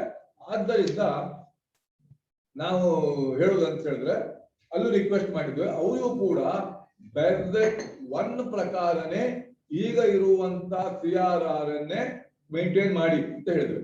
ಸಪೋಸ್ ಯಾರು ನಾವು ಯೂನಿವರ್ಸಲ್ ಬ್ಯಾಂಕ್ ಆಗಿ ಆಫ್ ಮಾಡ್ತೇವೆ ಅಂದ್ರೆ ಅವ್ರಿಗೆ 500 ಕೋಟಿಗಿಂತ ಜಾಸ್ತಿ ಫಂಡ್ ಇರಬೇಕು, ಅವರಿಗೆ ಮಾತ್ರ ಬೇಕಾದ್ರೆ ಅವ್ರ ಚಾಯ್ಸ್ ಬಿಟ್ಟದ್ದು, ಆಗ ಅವ್ರು ಬಂದಾಗ. ಬಾಕಿ ಅವರಿಗೆ ಕಂಪಲ್ಸರಿ ಆಗಿ ಬ್ಯಾಸೆಲ್ 2 ಅಲ್ಲ, ಅದು ಒಂದು ನೀವು ಇಡಬೇಕು ಅಂತ ಅವರು ಹೇಳಿದ್ದಾರೆ. ಯಾಕಂದ್ರೆ ಅವರಿಗೂ ಕೂಡ ನಾವು ಬ್ಯಾಸೆಲ್ 1 ಪ್ರಕಾರ 9% CRR ಅನ್ನು ಮೇಂಟೈನ್ ಮಾಡಿ ಅಂತ ಬಂದಿದ್ದೇವೆ. ಸಿಂಪಲ್ ಎಕ್ಸ್ಪ್ಲೈನ್ ಮಾಡ್ತೇವೆ, ಯಾಕಂದ್ರೆ ಇದು ಬ್ಯಾಕ್ ಗ್ರೌಂಡ್ ಎಕ್ಸ್ಪ್ಲೈನ್. ಇದಕ್ಕೆ ಲೆಟರ್ ಓದಿದ್ರೆ ಎಲ್ಲರಿಗೂ ಅರ್ಥ ಆಗುತ್ತೆ ಬ್ಯಾಕ್ ಗ್ರೌಂಡ್ ಯಾಕೆ ಇದು ಬರ್ದದ್ದು ಅಂತ ಹೇಳಿದ್ದೇವೆ. ಸೆಕೆಂಡ್ ಮತ್ತೆ ಮೂರನೇ ಪಾಯಿಂಟ್ ನಾವು ಹೇಳ್ತಾ ಇರುವಂತದ್ದು ಸೂಪರ್ವೈಸರಿ ಆಕ್ಷನ್ ಫ್ರೇಮ್ವರ್ಕ್ ಅಂತ ಹೇಳಿದ್ದೇವೆ. ಈಗ ಯಾವುದೇ ಬ್ಯಾಂಕು ಇದು ನೆಟ್ NPA 6% ಗಿಂತ ಜಾಸ್ತಿ ಹೋದಾಗ ಮತ್ತೆ CRR 9% ಗಿಂತ ಜಾಸ್ತಿ ಕಡಿಮೆ ಬಂದಾಗ ಆಟೋಮೆಟಿಕ್ ಆಗಿ ಸೂಪರ್ವೈಸರಿ ಆಕ್ಷನ್ ಫ್ರೇಮ್ವರ್ಕ್ ಬರುತ್ತೆ. ನಾವು ಪುನಃ ರಿಸರ್ವ್ ಬ್ಯಾಂಕಿಗೆ ಲೆಟರ್ ಬರೆದಿದ್ದೇವೆ, ಯಾಕಂದ್ರೆ ಈ ಕೋವಿಡ್ ಇಂದಾಗಿ ಅದರಿಂದಾಗಿ ಸ್ವಲ್ಪ NPA ಪ್ರಾಬ್ಲಮ್ ಜಾಸ್ತಿ ಆಗ್ತಾ ಇದೆ. ಆದ್ರಿಂದಾಗಿ ಇದಕ್ಕೆ ಟ್ರಿಗರ್ ಪಾಯಿಂಟ್ ಅಂತೀವಿ ನಾವು. ಈ 2 ಪ್ಯಾರಾಮೀಟರ್ಸ್ ಹೇಳ್ತೇವಲ್ಲ ಅದನ್ನು 10 ಇದು ಹೇಳಿದ್ವಿ. ಅದ್ರ ಪ್ರಕಾರ ನಾವು ರಿಸರ್ವ್ ಬ್ಯಾಂಕಿಗೆ ಬಂದ ಪ್ರಕಾರ ಇದು CRR 6% ಗಿಂತ ಕಡಿಮೆ ಬಂದ್ರೆ ಅಥವಾ ನೆಟ್ NPA 10% ಗಿಂತ ಜಾಸ್ತಿ ಹೋದ್ರೆ ಮಾತ್ರ ಒಂದು ಬ್ಯಾಂಕ್ ಅನ್ನು ಇದಕ್ಕೆ SAF ಅಲ್ಲಿ ತರಬಹುದು ಅಂತ ನಮ್ದು ಸಜೆಸ್ಟ್. ನಾವು ಅದರಲ್ಲಿ ಈ ತರ ರೆಕಮೆಂಡೇಶನ್ ಗೆ ಚೇಂಜ್ ಮಾಡಿ ಅಂತ ನಾವು ಅದೇ ಹೇಳಿದ್ದೇವೆ. ಮತ್ತೆ 4ನೇ ಪಾಯಿಂಟ್ ಅಂದ್ರೆ ಮ್ಯಾಂಡೇಟರಿ ರೆಸೊಲ್ಯೂಷನ್ ಪ್ರೊಸೆಸ್. ಒಂದು ಬ್ಯಾಂಕು SAF ಬಂದ ತಕ್ಷಣ ಅದಕ್ಕೆ ಮಾನಿಟರಿಂಗ್ ಜಾಸ್ತಿ ಆಗುತ್ತೆ. ಆದ್ರೆ ಅಲ್ಲಿ ಹೇಳ್ತಾರೆ ಸ್ಟೇಜ್ 3 ಬಂದಾಗ, ಸ್ಟೇಜ್ 3 ಅಂತ ಹೇಳಿದ್ರೆ ನೋಡಿ 6ರಿಂದ 9% ಒಂದು ಸ್ಟೇಜ್ 1 ಮತ್ತು 9ರಿಂದ 12% ಯಾವುದು ನೆಟ್ NPA ಅದು ಸ್ಟೇಜ್ 3 ಮತ್ತೆ 12% ಒಂದು ಬ್ಯಾಂಕು ನೆಟ್ NPA ಜಾಸ್ತಿ ಹೋಗುತ್ತೆ ನೋಡಿ. ಸುಮಾರು ಬ್ಯಾಂಕ್ಗಳಿಗೆ ಇದೆ ಆಲ್ರೆಡಿ, ಈಗ 9% 12% ಜಾಸ್ತಿ ಇದೆ. ಸುಮಾರು ಬ್ಯಾಂಕ್ಗಳಿಗೆ ಇದೆ. ಈ ಕೋವಿಡ್ ಇಂದಾಗಿ ತುಂಬಾ ಜನರಿಗೆ ಪ್ರಾಬ್ಲಮ್ ಆಗಿದೆ. ಅದು ಬಂದಾಗ ಅಥವಾ ನಿಮ್ದು ಇದು ಬಂದ ಮತ್ತೆ ನಿಮ್ CRAR 4.5%ಗಿಂತ ಇದು ಕಡಿಮೆ ಬಂದಾಗ ಅಥವಾ ಮತ್ತು ಎರಡೂ ಇದೆ. ಮತ್ತೆ ನಿಮ್ಮ ಇದು ನೆಟ್ NPA 12% ಜಾಸ್ತಿ ಹೋದ್ರೆ ಆಟೋಮೆಟಿಕ್ ಆಗಿ ಅಂತ ಹೇಳಿದ್ರೆ ಕಂಪಲ್ಸರಿ ಆಗಿ ರಿಸರ್ವ್ ಬ್ಯಾಂಕು ಇದನ್ನು ಆಕ್ಷನ್ ಇದು ರೆಸೊಲ್ಯೂಷನ್ ಫ್ರೇಮ್ವರ್ಕ್ ಶುರು ಮಾಡಬೇಕು.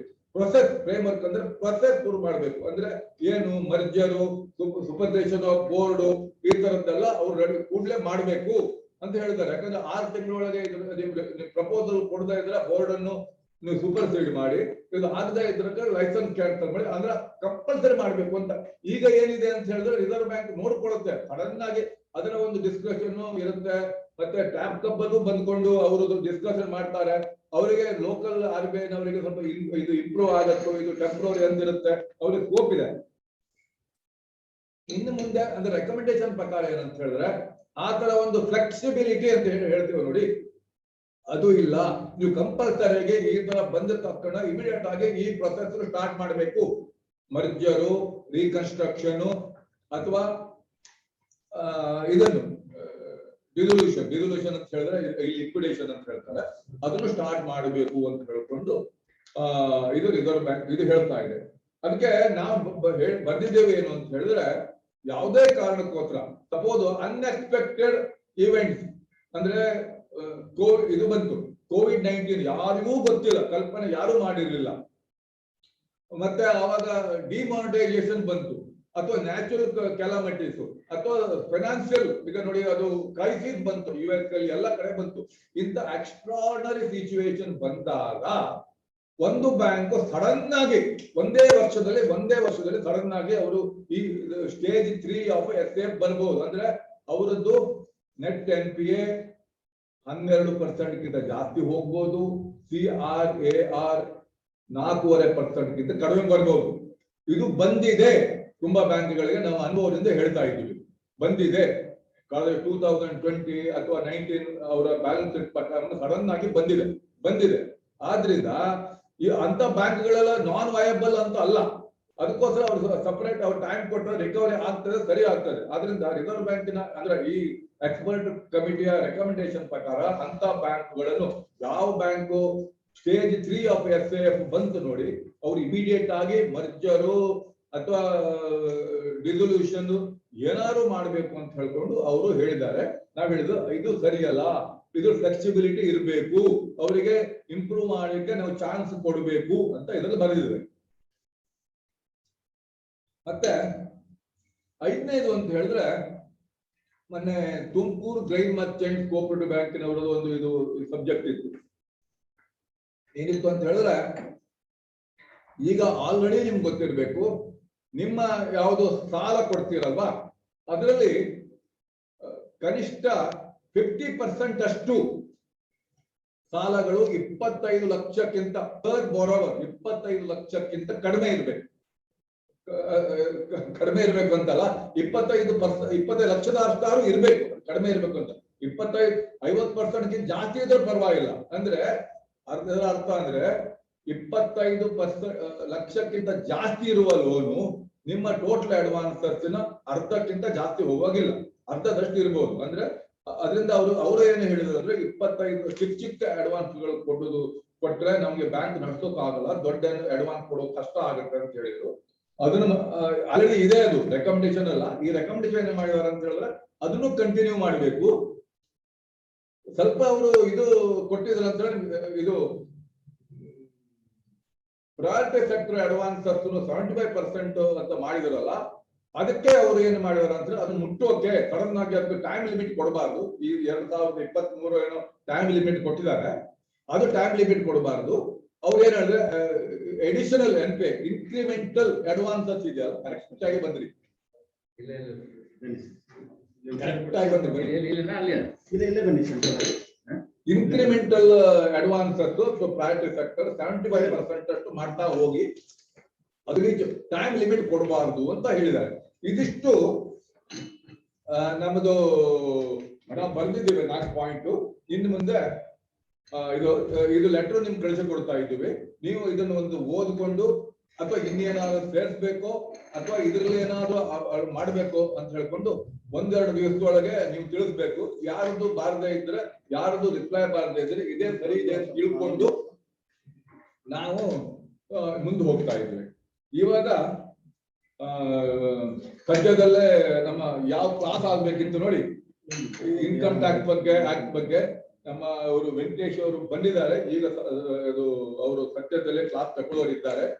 ಈ ಬಗ್ಗೆ ನಿಮ್ಗೆ ಏನಾದ್ರು ಈಗ 1 ನಿಮಿಷದಲ್ಲಿ ಏನಾದ್ರು ಕೇಳಿದ್ರೆ ಕೇಳಿ, ಇದ್ರ ಬಗ್ಗೆ ಏನಾದ್ರು ಅಥವಾ ಬೇರೆ ಏನಾದ್ರು 1-2 ನಿಮಿಷ ಹೆಚ್ಚಲ್ಲ, ದಯವಿಟ್ಟು ಕೈ ಎತ್ತಬಹುದು, ಕೈ ಎತ್ತಿ ಕೇಳಿಬೇಕಾದ್ರೆ ಹ್ಯಾಂಡ್ ರೈಸ್ ಮಾಡಿ. ಏನಾದ್ರು ಕೇಳೋದಿದ್ರೆ ಕೇಳಿ, ಆಪ್ಷನ್ ಮಾಡಿ. ಏನೋ ಇದ್ರೆ ಈಗ ಅವ್ರು ಬರೋಕ್ 1 ನಿಮಿಷ 2 ನಿಮಿಷ ಆಗುತ್ತೆ, ಅದ್ರ ಮಧ್ಯೆ ಏನಾದ್ರು ಇದ್ರೆ ಕೇಳಿ. ಈ ಎಕ್ಸ್ಪರ್ಟ್ ಕಮಿಟಿ ಅದು ಏನೋ ಬಗ್ಗೆ ನಿಮ್ಗೆ ಏನಾದ್ರು ಇದ್ರೆ ಬರ್ತಾರಲ್ಲ. ಈಗ ಆಕ್ಟ್ ಅಮೆಂಡ್ಮೆಂಟ್ ಆಗಿದೆ, 2-3 ವಿಷಯ ಹೇಳಿದೀನಿ, ಹೇಳಿ. ಅದು ಇನ್ನು ಪಾಸ್ ಆಗಿದೆ, ಅಲ್ಲಿಂದ ಆಗ್ಬೇಕಲ್ಲ, ಅದನ್ನ ನೋಟಿಫಿಕೇಶನ್ ಅಲ್ಲ, 2 ಇದು ಪಾಸ್ ಆಗ್ಬೇಕಲ್ಲ.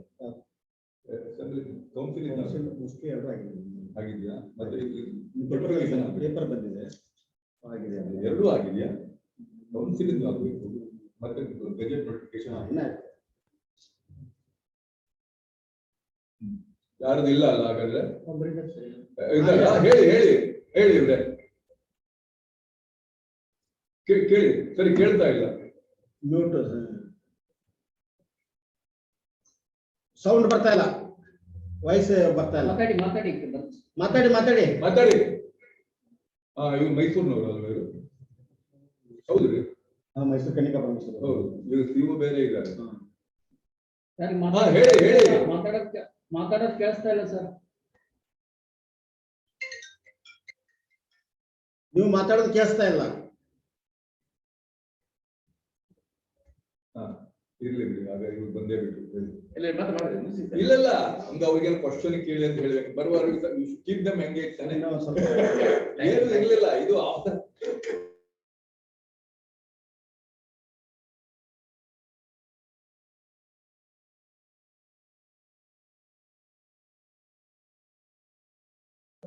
ಸ್ಟಾರ್ಟ್ ಮಾಡ್ತಾರೆ. ಈ ದಿನ ವಿಶೇಷವಾಗಿ ಇನ್ಕಮ್ ಟ್ಯಾಕ್ಸ್ ಇಶ್ಯೂಸ್ ಬಗ್ಗೆ ನಮ್ಮ ತೆರಿಗೆ ತಜ್ಞರಾದ ಶ್ರೀ DR ವೆಂಕಟೇಶ್ ಅವರು ಈ ಉಪನ್ಯಾಸಕರಾಗಿ ಆಗಮಿಸಿದ್ದಾರೆ. ಅವರಿಗೆ ತಮ್ಮೆಲ್ಲರ ಪರವಾಗಿ ಸ್ವಾಗತ ಕೋರುತ್ತೇನೆ. ಈಗ ಇನ್ಕಮ್ ಟ್ಯಾಕ್ಸ್ ಇಶ್ಯೂಸ್ ಬಗ್ಗೆ ಅವರ ಉಪನ್ಯಾಸ ನೀಡಲಿದ್ದಾರೆ. ಟ್ಯಾಕ್ಸ್ ಇಶ್ಯೂಸ್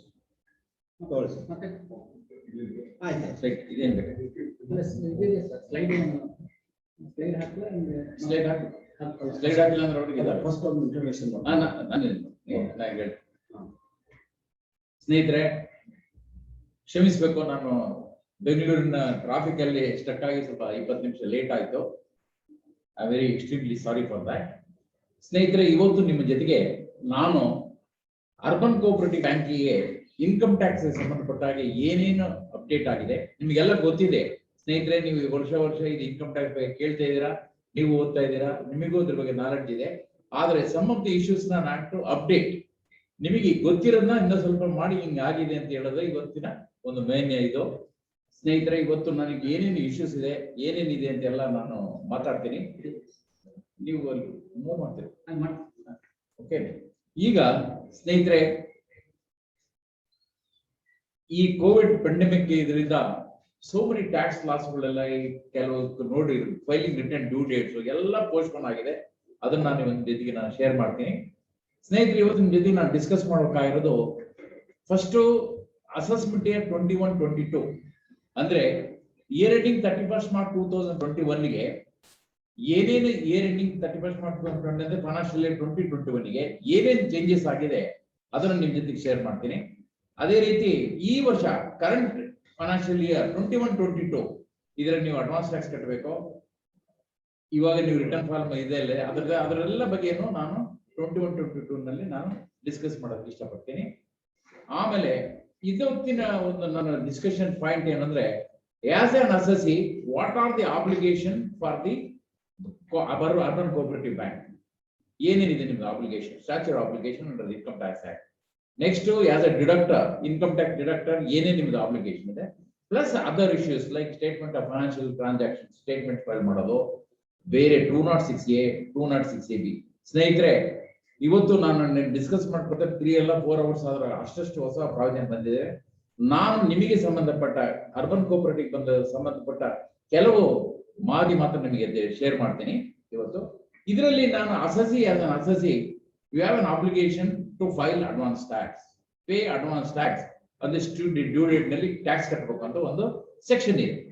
ಆಮೇಲೆ ಟ್ಯಾಕ್ಸ್ ಆಡಿಟ್ ಮಾಡಬೇಕು ಅಂತ ಇನ್ನೊಂದು ಸೆಕ್ಷನ್ ಇದೆ. ರಿಟರ್ನ್ ಆಫ್ ಇನ್ಕಮ್ ಏನು, ರೇಟ್ ಆಫ್ ಟ್ಯಾಕ್ಸ್ ಏನು, ಸ್ಪೆಷಲ್ ಡಿಡಕ್ಷನ್ ಏನು, ಅಸೆಸ್ಮೆಂಟ್. ಸ್ನೇಹಿತರೆ, ರೇಟ್ ಆಫ್ ಟ್ಯಾಕ್ಸ್ ಬಗ್ಗೆ ಮಾತ್ರ ಕೇರ್ಫುಲ್ ಆಗಿ ಕೇಳಿ ನನಗೆ, ಬಿಕಾಸ್ ಇದರಲ್ಲಿ ಒಂದು when we are shifting to some other scheme, new scheme of rate of taxation, ನೀವು ಏನೇನು ಫಾಲೋ ಮಾಡಬೇಕು, ಏನೇನು ರೂಲ್ಸ್, ಏನೇನು ಫಾರ್ಮ್ ಫೈಲ್ ಮಾಡಬೇಕು, ಇದೆಲ್ಲ ಫೈಲ್ ಮಾಡಿದ್ರೆ ಸಹ you are entitle for the concessional rate of tax. ಅದನ್ನ ಡಿಸ್ಕಸ್ ಮಾಡ್ತೀನಿ ಇವಾಗ. 1 by 1 ವಿಲ್ ಗೋ. ನಾವು ಅಡ್ವಾನ್ಸ್ ಟ್ಯಾಕ್ಸ್, ಇದು ಅಡ್ವಾನ್ಸ್ ಟ್ಯಾಕ್ಸ್ ಏನು ಅಂದ್ರೆ ನೆಕ್ಸ್ಟ್ ಸಾರಿ ಅದಕ್ಕೆ ಇನ್ನ ಏನು ಡಿಸ್ಕಸ್ ಮಾಡ್ತೀನಿ ಅಂದ್ರೆ format of finance statements. Format of finance statement, format of the finance statement I am going to discuss. ಸ್ನೇಹಿತರೆ, reserve bank of India 3rd schedule ಪ್ರಕಾರ ಫಾರ್ಮ್ ಎ ನಲ್ಲಿ ನೀವು you have to prepare the balance sheet. Format of the balance sheet is form A. Form B is the profit loss account. ಸ್ನೇಹಿತರೆ, ನಾನು ಬಹಳ cooperative bank ನ balance sheet ನೋಡಿದ್ದೀನಿ. ಈ format ನ ಯಾರು ಫಾಲೋ ಮಾಡ್ತಾ ಇಲ್ಲ. ಆದ್ದರಿಂದ ನಾನು ಇವಾಗ ಹೇಳಂದ್ರೆ, ನೀವು ಇವಾಗೆಲ್ಲ Reserve bank of India net ಅಲ್ಲಿ ಬರ್ತೀರಾ, Reserve bank of India supervision ಅಲ್ಲಿ ಬರ್ತೀರಾ. ಅದಕ್ಕೋಸ್ಕರ ಈ ಫಾರ್ಮೆಟ್ ಎಲ್ಲ ವೆರಿ ಸ್ಟ್ರಿಕ್ಟ್ ಆಗಿ ಫಾಲೋ ಮಾಡಿ. Especially to my audit friends, auditors, my chartered accountant, fellow chartered accountant, or who is doing the audit of this urban cooperative bank, kindly follow the format given by the Reserve Bank of India in 3rd schedule to the Banking Regulation Act and method of accounting, income competition disclosed. ಇದೆಲ್ಲ ಒಂದೊಂದೇ discuss ಮಾಡ್ತಾ ಬರ್ತೀನಿ ನಾನು. As a deductor, income tax deductor, you have so many obligations. TDS ಏನು, TCS ಏನು, ಯಾವ deduct ಮಾಡಬೇಕು, remit ಮಾಡಬೇಕು, quarterly return, 15G 15H, defaults ಏನು, what are the consequences for non deductible tax source. ಆಮೇಲೆ ಬೇರೆ other issues which I want to touch to you is statement of financial transactions, SFT. ಯಾವ ಕೇಸಲ್ಲಿ SFT ಬರ್ತದೆ, ಏನೇನು form file ಮಾಡಬೇಕು, what is the due date for filing this forms. ಆಮೇಲೆ ಹೊಸ section ಬಂದಿದೆ ಸ್ನೇಹಿತರೆ, 206A ಅಂತ ಇತ್ತು ಮೊದಲು. 1960 ಸೆಕ್ಷನ್ ಇದೆ ಇದು. ಬಟ್ ಆದ್ರೆ ಮೊನ್ನೆ 2018 ನಲ್ಲಿ ರೀಕ್ಯಾಶ್ ಮಾಡಿ 1st September 2019 ಇಂದ 206A ನ್ಯೂ ಸೆಕ್ಷನ್ ಬಂದಿದೆ. ಸ್ನೇಹಿತರೆ, ಇದು ಬಹಳ ಇನ್ಕಮ್ ಟ್ಯಾಕ್ಸ್ TDS ನಲ್ಲಿ ಇದೊಂದು ವೆರಿ ಇಂಪಾರ್ಟೆಂಟ್ ರಿಟರ್ನ್. ನೀವು ಫೈಲ್ ಮಾಡಲಿಲ್ಲ ಅಂದ್ರೆ ಪೆನಾಲ್ಟಿ, ಅದರ್ ಕಾನ್ಸಿಕ್ವೆನ್ಸ್ ಇರ್ತಾವಲ್ಲ. But it is very leverage job. 206A procedure ನಾನು ಹೇಳಿದಾಗ ನೀವು ನೋಡಿದ್ರೆ ಏನಪ್ಪ, ನಾವು ಬ್ಯಾಂಕಿಂಗ್ ಆಕ್ಟಿವಿಟಿ ಮಾಡೋದಕ್ಕೆ ಬರೀ ಫಿಲಪ್ ಮಾಡ್ಕೊಂಡು ಹೋಗಕ್ಕಾಗ್ತದೆ ಅನ್ನೋ ಒಂದು ಪರಿಸ್ಥಿತಿ ಬರ್ತದೆ. Will discuss that point. Next, advance tax ಬಗ್ಗೆ ಹೇಳಿದೆ ಸ್ನೇಹಿತರೆ. Under the income tax act, you pay as you earn. That is a concept in which they will ask you to pay advance tax. ಏನಂದ್ರೆ ನೀವು ದುಡ್ಡು earn ಮಾಡಿದಂಗೆ ನೀವು tax ಕಟ್ಟಬೇಕು ಅಂತ ಹೇಳ್ತಾರೆ. ಅಂದ್ರೆ ನೀವು ಇನ್ಕಮ್ ಅರ್ನ್ ಮಾಡಿದ ತಕ್ಷಣ you have to pay tax. Don't wait for the year end. After year end filing ಮಾಡೋಕ್ಕಲ್ಲ. ನೀವು you earn and you pay tax. ಅವ್ರೇನ್ ಹೇಳ್ತಾರೆ ಅಂತಂದ್ರೆ, they presume all are earning income normally spread for the throughout the year normal ಆಗಿ ಮಾಡಿ. ಅದೇ ಅವ್ರೇನ್ ಹೇಳ್ತಾರೆ ಅಂದ್ರೆ, first instalment within 15th June 2021 ಇವಾಗ ಹೇಳ್ತಾ ಇರೋದು, you have to pay 15% of the tax liability. Next installment on or before 15th September, you have to pay another 30%. It means cumulatively you have to pay 48%. Third installment within 15th December 2021, 30, another 30%. It means cumulatively you pay 72%. Then fourth installment, last final installment is 15th March. You have to pay remaining balance 20%, 100% you have to pay. Friends, what this section specifies that you earn and pay tax, but you have to pay strictly according to this percentage.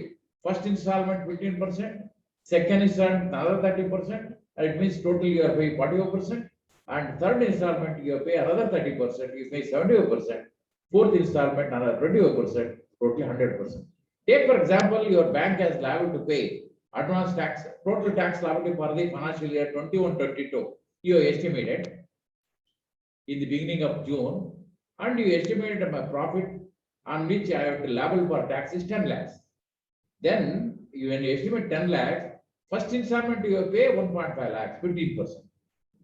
Next installment by 15 September, another 30. It means 3 lakhs. Totally you have to pay 4.5 lakhs by 15 September 2021. Remaining amount you have to pay 30 and 25. Friends, you are so precisely you have to estimate your tax liability and pay tax.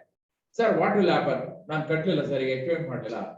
Avage simple interest kodabeko. You are supposed first installment you are not paid. At least by 15 September, second installment correct, total 45% cutting.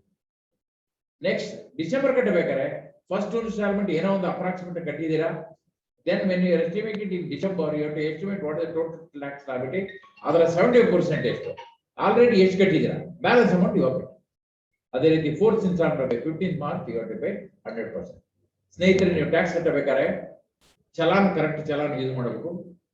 Section challan number 281, code is 100. ಸ್ನೇಹಿತರೆ, ಇವಾಗ ಎಲ್ಲ code ಮೇಲೆ ಚಲಾನ್ ಮೇಲೆ operate ಆಗೋದ್ರಿಂದ ನೀವೇನಾದರೂ wrong challan ಅಥವಾ wrong code ಹಾಕಿದ್ರೆ ಈ credit will not come to you, credit will go to some other thing. Then will be issues. Therefore, please avoid that. After that, interest ನೀವು ಸಾರಿ ಅಡ್ವಾನ್ಸ್ ಟ್ಯಾಕ್ಸ್ ನೀವು correct ಆಗಿ ಹೇಳಿದ ಪ್ರಕಾರ ಟೇಬಲ್ ಪ್ರಕಾರ first install second instalment ಕಟ್ಟಿಲ್ಲ ಅಂದ್ರೆ sir you are liable to pay 234A interest at 1% per month. ಅದು ಯಾವಾಗ ಬರ್ತದೆ ಅಂದ್ರೆ ನೀವು ಅಡ್ವಾನ್ಸ್ ಟ್ಯಾಕ್ಸ್ ಕಟ್ಟಿಲ್ಲ, ರಿಟರ್ನ್ ಇನ್ ಡ್ಯೂ ಡೇಟ್ ನ ಕಟ್ಟಿಲ್ಲ. The 234A you are suppose to file return within the specified date under section 139(1). If you are not paid, then you have to pay tax plus interest at the rate of 1% per month. But you have paid advance tax correctly, then in delayed filing, there will not 234A is not affected. Next is 234B. This is for payment of interest for defaults in payment of advance tax. Suppose you are not paid any advance tax, or you have paid short paid advance tax up to 31st March 2000 of the relevant year. When 1st April is the 234B attract. Take for example, in the earlier example, I told you total tax liability is 10 lakhs, advance tax liability. But you have paid only 5 lakhs. Remaining 5 lakhs you are not paid before the previous year is ended. It take for example 31st March 2022 the total tax is 10 lakhs, but you have paid only 5 lakhs. On 5 lakhs, you have to pay 1% per month. Up to the date of payment, you have to pay 1% under 234B. Then 234C out. This is also 1% per month. Either you are supposed to pay first installment 15%, second installment 30%, third another 30. Like that you are supposed to pay, but you are not paid correctly. You are paid less. Whatever is shortfall, that can you 1% interest per month. This is the requirement of this interest provision 234A, 234B, and to that. See, you are not paid in advance tax, or you have paid advance tax short, then automatically the interest under these three sections is attracted. You are liable to pay interest compulsorily, no option at all. Sir, I was not well, or our bank was not working, lockdown ಆಯ್ತು, ಅದು ಏನಿಲ್ಲ, tax ಕಟ್ಟಬೇಕು, interest. This is the thing. Next obligation as a associate, a tax audit. ಸ್ನೇಹಿತರೆ, ನಿಮಗೆಲ್ಲ ಗೊತ್ತಿದೆ tax audit ಅಂದ್ರೆ ಏನು, ಯಾವಾಗ ಮಾಡಿಸ್ಬೇಕು, ಯಾರು ಮಾಡ್ತಾರೆ. ನಾನು ಸಿಂಪಲ್ ಸ್ಮಾಲ್ ಆಗಿ ಹೇಳ್ಬೇಕು ಅಂದ್ರೆ section 44AB of the Income Tax Act prescribe that if a turnover is more than 1 crore, more than 100 lakhs, ಇದ್ರೆ ನೀವು ಟ್ಯಾಕ್ಸ್ ಆಡಿಟ್ ಕಂಪಲ್ಸರಿ ಮಾಡಿಸ್ಬೇಕು. ಯಾರ ಹತ್ರ? ಚಾರ್ಟ್ ಅಕೌಂಟ್ ಹತ್ರ ಮಾಡಬೇಕು. Chartered account has to do. Statutory audit is different, tax act is different. Statutory audit will do according to your Cooperative Societies Act as per Reserve Capital Act. This tax audit is under section 44AB. Once your turnover exceeds 1 crore, it means 100 lakhs. Your turnover means interest collection, say their locker rent, miscellaneous, all together it is more than 1 crore, tax audit is compulsory. Irrespective of your profit or loss, your turnover exceeds 1 crore, then tax audit is compulsory. The due date for conducting tax audit and filing the relevant document before the income tax department, friends, for the year ending 31st March 2021 was 30th September. For good news to all of you, that is extended now. The due date for filing the tax audit report is 15th January 2022. Filing the return connected to this tax audit assessee is 15th February 2022. ಸ್ನೇಹಿತರೆ, ಇವಾಗ our honorable finance minister last week, she has postponed all this or to extended this due dates for filing return. ಸ್ನೇಹಿತರೆ, ಇನ್ನೊಂದಿನ ಬಹಳ ನೆನಪಿಟ್ಟಬೇಕು. ಮೊದಲೆಲ್ಲ tax act ಮಾಡಿ tax act report ನು enclose ಮಾಡಿ file ಮಾಡಬೇಕಾಯ್ತು ಅಥವಾ ಅಪ್ಲೋಡ್ ಮಾಡಬೇಕು. But now they made an amendment where is a tax act report you are suppose to upload 30 days before the due date for filing your return of income. Take for example, due date for filing return is 30th September. You are supposed to upload the return by 31st August. Audit report by 31st August. Now it is extended for the year ending 31st March. The tax audit due date is extended to 15th January 2022 for uploading the report, and 15th February 2022 is for filing the return of income. This is the due date. You must clear the audit report. You have to upload 1 month in advance. Earlier was not like that. Earlier both together used to operate. Now it is a 1 month in advance. You have to upload the tax audit report, that is by a tax auditor, and the relevant return for that assessee should be filed within 30 days from the uploading. It means these are the due date specified. You all of you know, if you are not uploaded by the time, if you are not uploaded by that, if you are not uploaded by the time, you are liable for consequences under 271B penalty LIA. Either a tax audit nalli, as a tax auditor of the statute is over, you will finish and furnish the details. Audit report in form of 3CA or 3CB, depends on that. If you are the auditor for both the statute act, tax act, then 3CA will be there. And 3CB is where somebody is doing, you are giving only tax act, 3CB you have to furnish, but you have to give the details. More or less 3CA, 3CB is very clear about that. In the 3CD, in the statement of particulars, the assessee has to furnish all the particulars prescribed in the form for 3CD, and it should be verified by a chartered accountant, and you have to certify that statement of particulars furnished in form for 3CD are true and correct. This is the requirement of the law. Then 3CD have to. It means when I am uploading my audit report in 3CA or 3CB, I have to upload the annexure, that's called 3CD, along with 3CA or 3CB. This is the requirement of the tax audit. Friends, you are all aware. This is not a new thing, but only thing is you have to know the specific due date for uploading the audit report and specific due date for filing the return of income of the tax audit assessees. Next is return of income. ಸ್ನೇಹಿತರೆ, ನಿಮಗೆ ಗೊತ್ತು, return of income you have to file in particular forms. ITR 1, ITR 2, ITR. For the urban cooperative bank, the particular form is for ITR 5, income tax return 5. Due date, I told you already. Each year is actually normally is 30th September is the due date, but now because of the pandemic, it is extended to now 15th February 2022 for the year ending 31st March 2021 is the due date for filing return. If you are not filed, you are having a lot of other consequences. Very important, I put signature in the urban cooperative bank. Who have to sign this return? ಸ್ನೇಹಿತರೆ, section 140 of the income tax act prescribe who have to sign the return of income. Most of the people say manager sign, but there should be an authorization to sign by that particular manager. So, or otherwise president sign ಮಾಡಬೇಕು, ಇಲ್ಲ secretary sign ಮಾಡಬೇಕು, ಅಥವಾ CEO sign ಮಾಡಬೇಕು. But if it is you want to ask some manager to sign or another official have to sign, but should be approval from the board of the that urban bank saying that we are authorized under section 140 of the income tax act to sign this article. Otherwise, without the authorization, you cannot supposed to sign the. Therefore, signature I tell now you know everybody should have a digital signature to upload the return of income. This is a part of the return of income. Next is tax rates. ಸ್ನೇಹಿತರೆ, ಬಹಳ careful ಆಗಿ ಕೇಳಿ ಇಲ್ಲಿ. Tax rate for cooperative banks or a cooperative society is prescribed in paragraph B of part 1 and part 3 of the first schedule to the Income Tax Act. ಇದಕ್ಕೆ separate paragraph ಇದೆ. Cooperative society ಅವರು ಹೇಳಿದ paragraph ಇದರಲ್ಲಿ ಏನು ಹೇಳ್ತಾರೆ, part 1 is for tax, part 3 is for advance tax. ಅದರಲ್ಲಿ ಏನು ಹೇಳ್ತಾರೆ ಅಂತಂದ್ರೆ up to 10,000 10%, 10,000 to 20,000 is 1,000 plus 20% of the excess of 10,000, and above 20,000 that is 3,000 plus 30% of the excess of 20,000. That is the rate prescribed. This is normal. Surcharge is 12% where income exceeds 1 crore, and education cess is 4%. This is the normal. Up to last year, up to 31st March 2020, everybody is coming under this category. Friends, this year means for the year ending 31st March 2021, there is one more option given to cooperative societies that includes cooperative bank. That section 115 BAD. This is a new provision applicable from assessment year 21-22. It means for the year ending 31st March 2021, you can opt out going under 150 BAD. What is this provision? What you are supposed to do? And this is very important, you have to listen. See, here is this is a special concession or a special option given to cooperative societies, including cooperative bank, effective from 1st April 2021. In the say that you are liable to pay tax at the rate of 22%. Earlier, there is a slab rate of up to 10,000 is 10%, 10 to 20 is 20%, more than 20 is 30%.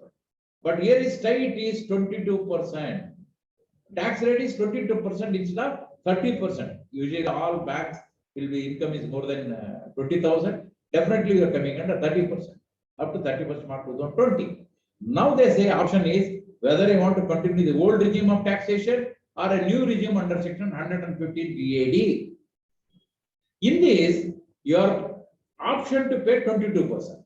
Okay, definitely everybody will go for 22% because definitely take a less rate to the extent of some percentage, 9.78%. But what are the options? What are the conditions you have to fulfill? It is very clear. Friends, you have any carry forward losses of the earlier year, you cannot ask for setup. This is a very important condition.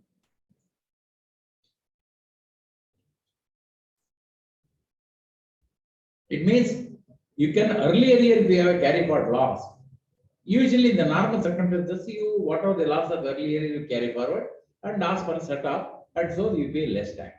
But in this case, you opted for 150 BAD. You have to ignore the carry forward loss which is there in your bank.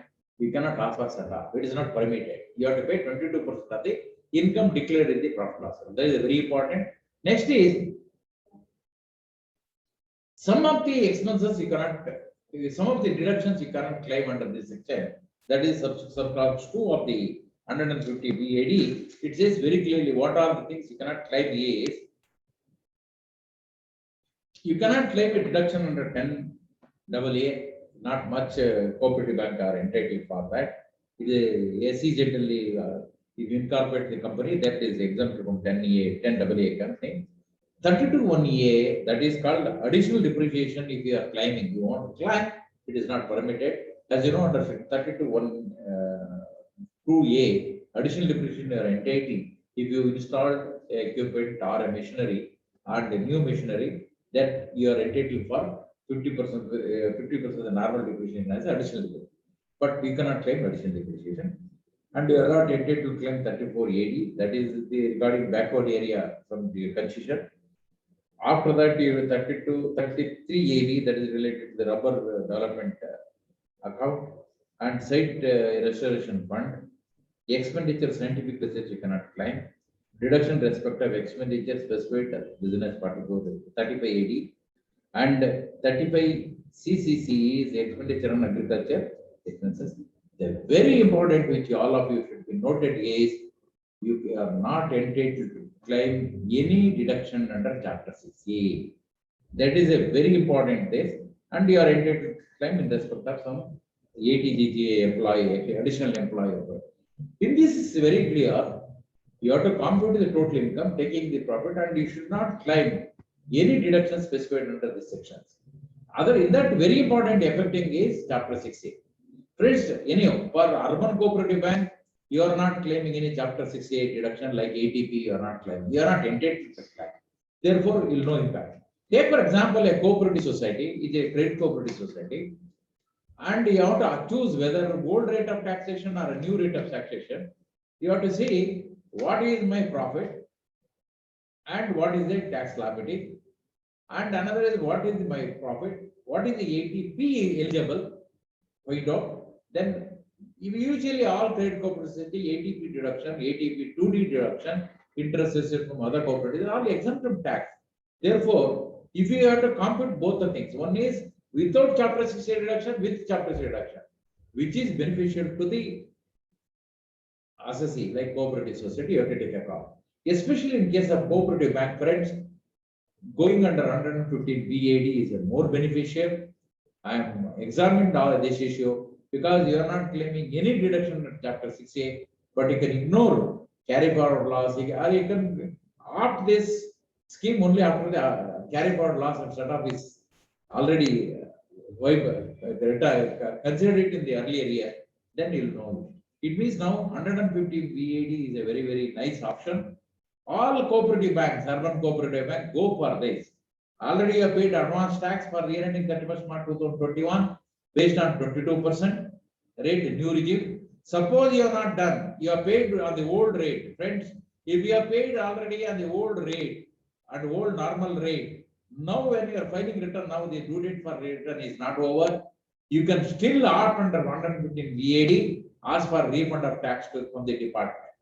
I request all of you who are all in this, whether opt for 115 BDA or normal tax, I suggest because 150 BDA is a very, very beneficial. Please discuss with your income tax concern and take a call that go for 150 BDA. I will tell you what are the benefit you are getting. Only thing is, if you are carry forward loss, don't opt this year. Wait for the one more year. Next year you opt. Like that, you have to exercise this option. Next is,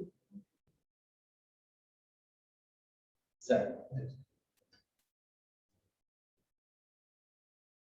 Next is in this very important thing is when you opt for this, you are supposed to file one form before the authority.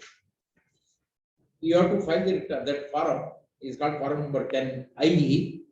It is a particular form age where you say that you are going to opt under the this new scheme of taxation. In that you have to say that very clearly. Form number 10 IE. This is a new form. As per rule 21 AG of the income tax rules, you are supposed to file before the due date for filing return of income. And this is a consequential provision, is not much relevant. Go to the next. This is the option you have to exercise, and you have to file this form before the due date for filing return of income. It means 139(1). Please file within the due date allowed under that, and say that you are going to opt under the new scheme. Another disadvantage in this, once you opt under this 150 BAD scheme, you have to continue. You cannot withdraw from that. You have, once you exercise, it will be continuous for the other subsequent year also. It means once you opt for 1 year, you have to continue for the subsequent years. There is no question of going back. And you are opted for this, but as per the opinion of the assessing officer, or you have not fulfilled the conditions specified under this section, then they can withdraw. Then you will not allow this consistent rate of tax. Then you have to pay normal tax. That is the provision, friends. Now this is the very important year. You should see that for the year ending 31st March 2021, whether you opted under the near normal provision or you opted going for a new provision 115 BAD. Please exercise this before filing return. You are eligible or you are beneficial. Please file this form number 10 IE as per rule 21 AG, and after going under 115 BD, and it is beneficial. Even current year also you follow that. I think most of the urban cooperative bank will be benefited by this new provision. Everybody has to payable on this. I'll tell you this. I'll give you the next table where next. Sorry, comparison, it has not come in the table. I wanted to tell you. Sir, is a basic rate. Actually, in this case, 100 BAD, go to that. I think it's not. Anyhow, this is a comparison of tax rates of old regime and new regime. I have given in that it is not come in the slide. Friends, if you go for the, I'll give old rate. Basic old rate is 30%. Maximum is 30%. Now in the new regime is at 22%. There is a reduction of 8%. Next is surcharge, friends. If the income is more than 1 crore, 12% in the case of old regime, but 10% in the case of new regime. Kindly be noted, please read the paragraph given in the Income Tax Act. Very clearly says that if you opt under new regime of 150 BAD, you have to pay surcharge at the rate of 10% instead of 12% in the old regime. Both together it comes to 33.6 in the old regime, new regime comes to 24.2%. Plus education just 4%, same, new regime same, old regime same. Then your tax rate is in the old regime is 34.94%, and the new regime is comes to 25.17%. It means saving in tax is 9.7% of your income is you have saved the tax. It is very substantial, friends, very substantial. Therefore, please examine this issue and take a call whether for your bank, whether old regime is beneficial or new. But my overall understanding and overall thinking of this new regime of taxation of 22% plus surcharge plus education is more beneficial to all the banks. I suggest please examine the issue and take a call immediately on this new regime of taxation under 150 BAD. Next, we will go to the deductions. What are the deductions available to a urban cooperative bank? Friends, all the expenses connected to your banking business is you are entitled for deduction. But apart from that, urban cooperative banks, any other nationalized bank are entitled for special deduction. The first deduction is under section 3617A. Under 3617A, you are entitled for 8.5% of the total income as a deduction. Your total income is 100 lakh. On that 8.5 lakhs is the deductions allowed under 3617A. It's straightforward. 3617A, you are entitled to 8.5% of the total income. You have to compute the income. Deductions, whatever that is, disallowance under 40A, all these things you do it. Then find out what is your total income. On that 8.5%, you claim as a special deduction under 3617A. For all the banks is available, including cooperative banks, you are entitled. What are the conditions I am going to tell later? But 3617A, special deduction available to banking institutions. After that, 3618 is a special deduction available to cooperative banks and also other banks. What it says is a cooperative bank or a nationalized bank are entitled for a special deduction when they do some specialized financing, a long-term financing to any borrower, long-term finance and earn profit. What are the profit from long-term financing? You get on that 20% of the profit is eligible under 3617A. That is what is a long-term finance means. Any finance given for infrastructure or any other road, all this infrastructure, housing finance, all this is comes under the long-term finance and eligible for the deduction under that. What you have to do is, what is the profit from this activity? You have to find out what is the profit from this activity. For that, what is the interest earned from this long-term financing? What are the expenditure connected to that? Find out the profit, and 20% of that profit is eligible under special deduction. I request all of you to aware this benefit. I know a lot of people will say there is a small amount, why it took that, but don't leave any benefit which is available to you, please use. One more thing which I have not mentioned in 3617A is related to the rural advances. Friends, of any your bank, a cooperative, your urban bank, having a branches in any rural area. Rural area, what is the meaning of rural area? Means is defined under the Income Tax Act. Rural area means any branch of your bank is situated in a place where a population of that particular village is less than 10,000 as per the latest census. It means that as per the latest census, where your branch is situated, the branch is situated in a village where population is less than 10,000. That branch is called a rural branches. Whatever the advance is given in that particular branch, if then that advance is eligible for the deduction to 36.7A is 10% of the average advances given in that particular year. It means you have to find out what is the advance given in this year, find out 52 weeks, how much average, there is a rule, you have to calculate the average advance, and the 10% you are entitled for the deduction 36. It means you are entitled for two deduction under 36.7A. One is 8.5% of the profit, one. Number two is 10% of the advances given by rural branches of your bank. Take for example, your urban bank is supposed to get in Hubli, but Hubli is not a rural area. But your branches, your bank branches are situated in a small villages nearby Hubli.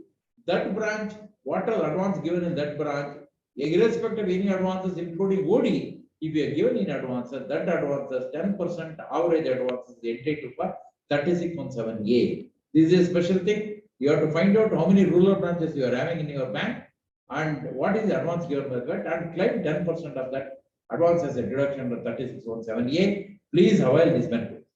36.168 I have told you. And next I will come to creation of provision. I will take that later. Friends, what are the deduction is spent in 36.7A or 36.8? You have to create a provision in the profit and loss account for the current year. Take for example, during the 36.7A deduction, including rural advance, you are entitled for, take for example, 100 lakhs, 1 crore you are entitled. You should make a provision for 1 crore in the profit and loss account of the current year. You cannot say that you create reserve for 50 lakhs, you cannot claim 1 crore. What is you have created? The law is very clear. Provision as per deduction under 36.A or actual provision created in book, whichever is least is allowable. In your case, you are entitled for deduction as per this provision 36.7A and 36.1A. First I will discuss 36.7A is 1 crore. You should create a provision for 1 crore. Suppose you have created a provision for only 80 lakhs, then you are entitled for 80 lakhs only. Or you have created a provision in the books is maybe 120, but you are entitled for 1 crore. It means that what you are entitled as for 36.7A or the actual provision created in the profit loss account, whichever is least is allowed under this provision. Therefore, when you are finalizing your accounts, finalizing your account, friends, you are very careful. What is the deduction allowed under 36.7A? That extent you have to create a provision in the profit loss account. If you are not create a provision, you are not entitled for it. Next is bad debts. Friends, you want to claim bad debts. You have given the advances in the earlier year, it becomes bad. But kindly note when you are claiming a bad debt, that should be more than the provision for bad debt which is outstanding in your books. Take for example, in your books, provision for bad and doubtful debts is suppose is already having a 2 crores is there in there. But you want to claim bad debts of some 50 lakh. That is not allowed because already you have created a provision. You cannot give more than the provision in your balance sheet. But if your provision is suppose take for example is 1 crore. You want to claim bad debt of 1.5 crores, 50 lakhs you can claim as a bad debt because the extra, they're very clear. The circular issued by CBDT on this bad debt claim very clear. Say only if it is a bad debt is more than the provision in the balance sheet, then you can claim the deduction. Otherwise, it's not permitted. Next is interest on standard assets. Friends, there is a lot of questions on this. I know banks is facing a lot of problems because the tug of war between the cooperative department and income tax department and auditor. The three people giving a different view, but bank is a lot of confusion for state of mind. Bill, master circular issued by Reserve Bank of India and the CBT circular issued by CBT circular on income tax very clearly says that once you classify any asset as a standard, is a performing asset as per your computation, and whatever the interest, whether received or accrued, you have to provide recognize in the program. Take for example, you have a standard asset. On that interest receivable date is supposed take for example is the due date is every quarterly payment. For that quarterly payment is suppose April. But up to 31st March, you are entitled for interest. But because your quarterly recognition comes to April, and you are not recognized because you are not received it. But that's not correct. Whatever the standard is, what is the interest accrued, it means you are right to receive this interest from this standard from the borrower up to 31st March 2021. You have to recognize and credit it to the profit and loss account. You have to recognize the profit. This is the interest on stranded asset should be accounted on receipt or actual, whichever is earlier, and you have to recognize in the profit and loss. This is the law. But some of the cooperative banks are facing problems. They say that, sir, you have to declare dividend, but you are not realized. That declaring dividend is a different issue under the Cooperative Society Act. But what Cooperative Society Act says is, you want to declare a dividend and you are recognized any interest on the standard asset or any other asset, unless it is realized, you cannot declare dividend. That is only requirement of declaration dividend. But income tax purpose is concerned, accrued interest on standard rate, you have to recognize and pay the taxes to the government as soon as it is accrued. Next is in respect of standard non-performing assets. Standard asset, next is a non-performing asset. In case of a non-performing asset, law is very clear now. From 1st April 2018, interest on non-performing asset, you have to account only on receipt basis. Once you realize the amount, then you recognize, otherwise don't recognize. This is a concession given to the non-performing asset. Therefore, friends, when you classify the particular asset as a standard or a non-performing, once you classify the standard, you have to accrue the interest accrued on that particular asset and offer to tax. In case of non-performing asset, there is no accrual at all. You have to recognize only when you received it, otherwise don't have. Section 43D of the Income Tax Act very clearly states it is cooperative bank included among 1st April. Earlier not included, it is included on 1st April 2018. The 43D applicable to cooperative bank. Cooperative bank also to recognize the interest on NPA only on receipt basis. Friends, I'll come to the last obligation under the income tax in respect of the urban cooperative bank assessment. Friends, you file the return. After filing return electronically, now you know everything is electronically, you have to file the return. After filing return, it go to CPC, Central Processing Cell, Bangalore. Once you go to Central Processing CPC, CPC will process your return and find out whether you are liable to get refund or you are liable to pay tax. If you are liable for tax, then they will send a demand notice to you and ask you to pay taxes. Under intimation is called 143(1)(a). Or you are entitled for refund, they will issue the refund to your refund banker, State Bank of India, Hyderabad. From Hyderabad, it goes to the respective banks wherever you have given the address. This is how the in respect of this initial assessment called the intimation assessment 143(1)(a).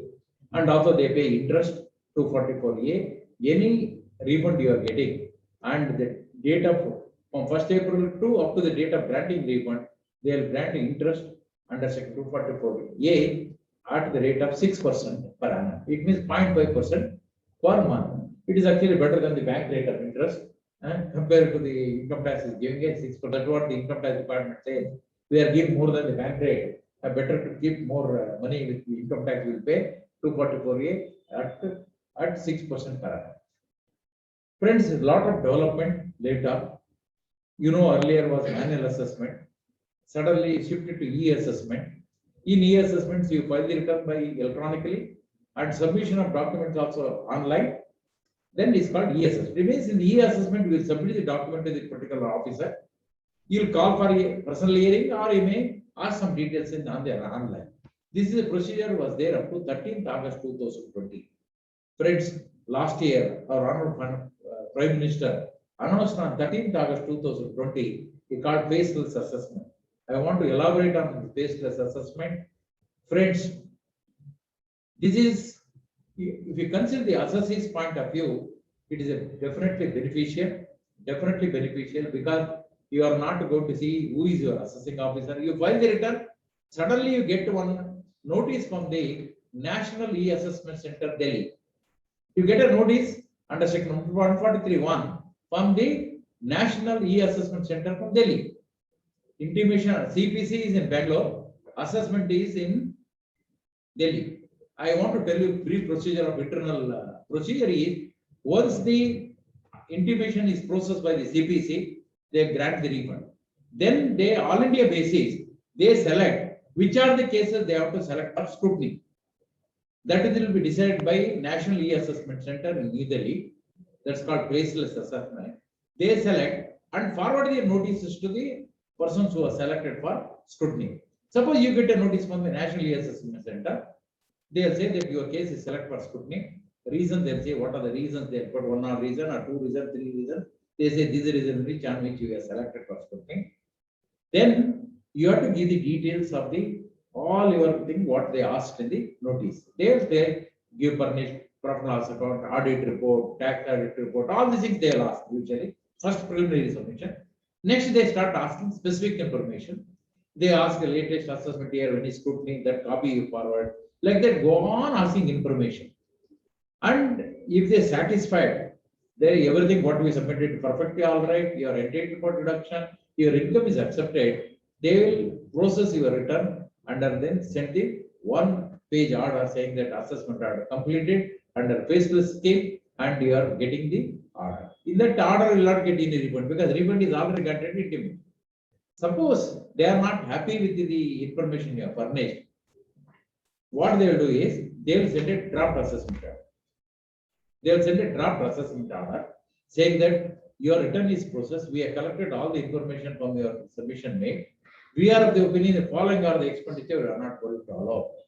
These are things you have claimed wrongly. We are not going to allow. They will prepare a draft assessment order. Once they give draft assessment order, friends, you have to prepare the reply to the draft assessment order. Once you draft assessment order, you give reply. If they satisfied, then they will not do any assessment. They will give the clean order. And if it is a they are not there, they will issue the final order. It means that National E-Assessment Center will prepare the assessment. But I want to go to a little deeper in what is the faceless assessment. Actually, once your case is selected for faceless assessment, usually National E-Assessment Center allocate this your file to different assessment unit in the anywhere in India. Suppose our bank, suppose is situated in Hubli, you have filed the return in CPC Bangalore, you have filed the return. You receive the refund or you receive the demand, whatever is there. But assessment will be done by National E-Assessment Center in Delhi. In Delhi, what they will do is they will allocate to one particular, it may be allocated to Bangalore unit or allocated to Bangalore or allocated to Chitradurga, allocated to Bagalkot. Any officer sitting in anywhere in the country, he will do the verify or it called verification assessment unit. That's called assessment unit. Anywhere in India they do it. Therefore, in all the cities we have called regional faceless assessment centers. In Bangalore, you are having in Hubli, you are having in Bagalkot, you are having in Bijapur, all the places wherever you have income tax office, we have a faceless assessment center. One is first account assessment unit. Assessment unit will go through all the return file and the list what are the questions to be asked and forward to National E-Assessment Center. National E-Assessment Center to the assessee. Assessee is submitted to National Assessment Center. From there it will come to assessment unit. It means it's cycling here only. But we don't know who is doing assessment. But we are submitting data to National E-Assessment Center. Assessment unit doesn't know where is this assessee, but they will give the ask the details. And in the assessment unit they want to verify, they will forward to verification unit. Okay, it will go to verification unit. And you have a technical unit, you have a review unit. Like that, there will be 5 units doing one assessment order. Kindly note in this earlier, one assessing officer is to discuss and complete the assessment. But in the faceless assessment, if you want that assessment unit, verification unit, review unit, technical. These are all the 4 units together complete the assessment. Therefore, now in the faceless assessment, no interaction, no human interaction at all. We don't know who is doing the assessment, but it is done in the throughout the country anywhere. You cannot trace where your assessment is going on. Therefore, this faceless assessment is a very good procedure, very good. Here is no question of meeting anybody. You have to submit only online, but you should know very clearly. You should have a separate dedicated team to upload the information when they ask and correct point-wise reply, and you have to submit without time. Suppose you are delayed, they can conclude the assessment saying that you are not submitting details within the time start by you. We are going to do the assessment. Like that, you can do. This is a faceless new scheme. Friends, I am one of the member of the All India Faceless Advisory Committee. We had a lot of interaction on this faceless throughout India, and I have given a lot of teleconferencing on this faceless assessment. I addressed first Karnataka only, where I said what are the benefits in the faceless assessment. I think all of us, you have to encourage the scheme so that you are not next to do any interaction with the, and friends, in my office, going to the income tax office is nil now. There is no question of going to income tax assessment. We are sitting in the office, do all this interaction, upload everything you do it. Only now the faceless assessment is for all the cases except right under section 132 is not a faceless, it should be a regular assessment. It is where human interaction is there, and international taxation cell is also not covered under faceless assessment. All other thing is a faceless now today. 95% of our assessments is covered by faceless assessment. We don't have a human interaction at all. This is the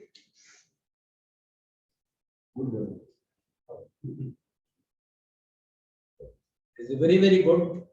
Now the no necessity to meet an officer, meet IAS officer, wait, IRS officer, waiting for hours. No such things at all. We are so happy. We have to encourage. I think finance minister has opened a separate one. This one for the mail for this. You have any problem, you can say that this is a problem I'm facing. I'm getting this type of notice from the agent. Then immediately you take action. There are very, very serious actions are taken. Therefore, we all should encourage to do the faceless assessment so that next time, or we see that we are not needs to go to the income tax department to get the any assessment order or get any. Friends, as you know now, 7th June is the new portal wanted to inaugurate by Infosys, developed by Infosys. Due to some reasons, is not at all ready. The finance minister already requested them to do it by 15th September. Still, it is not ready. Therefore, their due date for filing return they are postponed. But it's going to be good. And if they, what is the brief given to the Infosys is what we understand from the finance ministry is, if you file the return, automatically integrated goes to CPC and refund is generated within 3 days. There is a system they want to do it. I think very, very appreciable view they have taken, and see that if you file the return and if we have a refund, it will be processed and given you very, very reasonable time. They say 3 days, at least not 3 days, 30 days you get it. It is a very good scheme. I think this is what we have to encourage, and we have to support the government in the faceless assessment and also the new scheme of this assessment. But this is the what they think. Now we will go to the next. Here is our sir is there, but sir, you will correct me if we have anything in this finance statement. Friends, as per the Banking Regulation Act, 3rd schedule, you are supposed to prepare the balance sheet as per the format given in that particular schedule. Actually, a lot of cooperative banks are preparing, still they are preparing only T form of balance sheet, T form of income tax expenditure account. But now they're very clear, 3rd schedule to the banking regulation is applicable. You have to prepare your balance sheet as per format form A, and your profit loss account should be in the form B. This is the requirement of Banking Regulation Act. But I suggest all my professional friends and also the banks to prepare your audit, you prepare your finance statement. If it is not signed today, you see that prepared in the format, which the format is I am going to discuss with you. Please, next. Oh, this is close. Sir, in this balance sheet, it is a particular format, form A, is a very clearly says that how you have to prepare the form. Here is very clear. This is say whatever you want to give details, you give it in schedule number 1, 2, 3, 4, 5, 6, 7.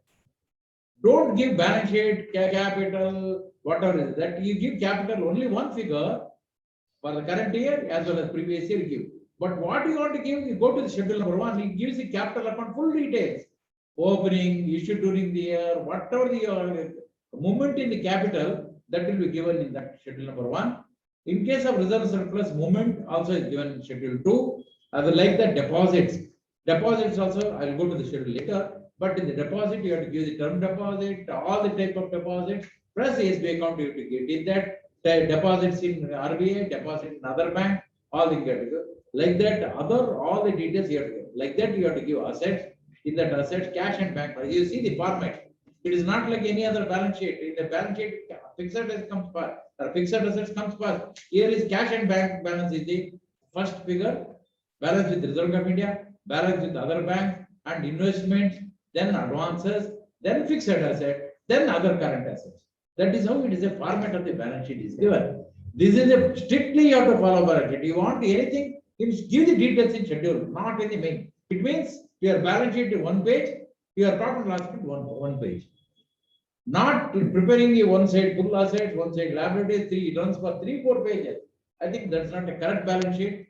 Your balance sheet will be very precise and it should be very clear. This is the format, form A of the third schedule where it gives the balance sheet format. Therefore, I request all the banks, please see that your balance sheet to be in account with this. What details you want to give it in schedules, any details, any number of schedules you want, you prepare. But don't give in this balance sheet all the details. Capital issued during the year, received during the year, repaid during the year. Everything they have to give it in the, but it is not correct. You give in the schedule. That's what I say. Next, go to profit loss account. Sir. In the profit loss account, friends, here is very clear. You have to give the income first. In that income, you have to give what is the interest earned and other income earned. That you have to give it in the format B of the income tax schedule. After that, expenditure, what is the interest expended and other operating expenses. Income, there are 2 heads, expenditure, 2 heads. If you give that, then you will arrive a profit, the net profit for the year before provision, before taxes, and the before appropriation. That is the profit for the year. Then after that, you have provisions. Friends, kindly note in the provisions, as per Income Tax Act 3617A, 3618, or 30, what are the provision under the Income Tax Act, you prepare a separate schedule, give the details. But here you give one consolidated figure. After the provision as per RBA norms, Iraq norms, you have to give what are the provisions for NPA, provision for standard asset, provision for all regular things, you have to give the provisions as per RBA master circular. Then other provisions, you have made any created provision for gratuity or anything that you give another provisions. Then you get the profit before taxes. Then you make a provision for income tax. What is income tax liability? What you are liable to pay? That provision you give it here. Then net profit for the year. Net profit per year after taxes. Then you go for appropriation. As per your Cooperative Society Act, you are supposed to appropriate your profit surplus to various reserves as per RCS Act or as per the bylaws you have to appropriate. That you give it under this column. It means you have very clear profit loss account, income earned, expenditure, then you make a provision as per the RBI Act, which is required by the RBI Act or as per the Income Tax Act or any provisions you give it, then find out your net profit, then you make a provision for income tax, then you have an appropriation. Appropriation is as per your RCS Act or as per the bylaw, you are supposed to appropriate 10-15% of your towards bad and doubtful debt, 10% for other things. Like that, you have so many that you appropriate in this. It means your profit loss account, what is to be this format, and you have to very clear what is the profit before appropriation or before income tax, before this provisions. Like that, you have to show and to prepare this account. This is the format. Friends, I had an occasion to meet the RBI officials in one of the meeting and NABARD officials in one of the meeting. We had a detailed discussion that this format should be strictly followed. It is a very good format and a very neat, understandable format.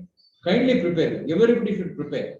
But most of the banks I have seen recently also, still they are following the old format. I think it is not correct. As an auditor or an auditor friends who are listening to this view, I am requesting you to please go to this format, prepare this in this format, not in the format which is very big. Most of the presidents or most of the directors, you say we understand only D form. For them, if you want to give D form balance sheet, for the balance sheet which you want to present before the AGM or present before the tax authority or present to any statutory authority, please prepare in this format which is approved or which is the as per the Banking Regulation Act 1949. Next is, sir, these are all schedules. If you go to the schedules now, it says very clearly what is the authorized capital, what is issued capital, what is subscribed capital, what is the costs, what is proprietary shares, or adoption, repaid, all this thing. Like reserves also, it is clearly what is opening balance, what is addition during the year, what is the deletion during the year, and closing balance. Like that, for all the reserves and surplus, you have to give the breakup. This is the, I will share this PPT material to you. Please, friends, you There, this is there in all the schedules. You take, for example, in fixed asset, the schedule format is different from the Companies Act. Therefore, you follow this schedule while preparing the bank balance sheet.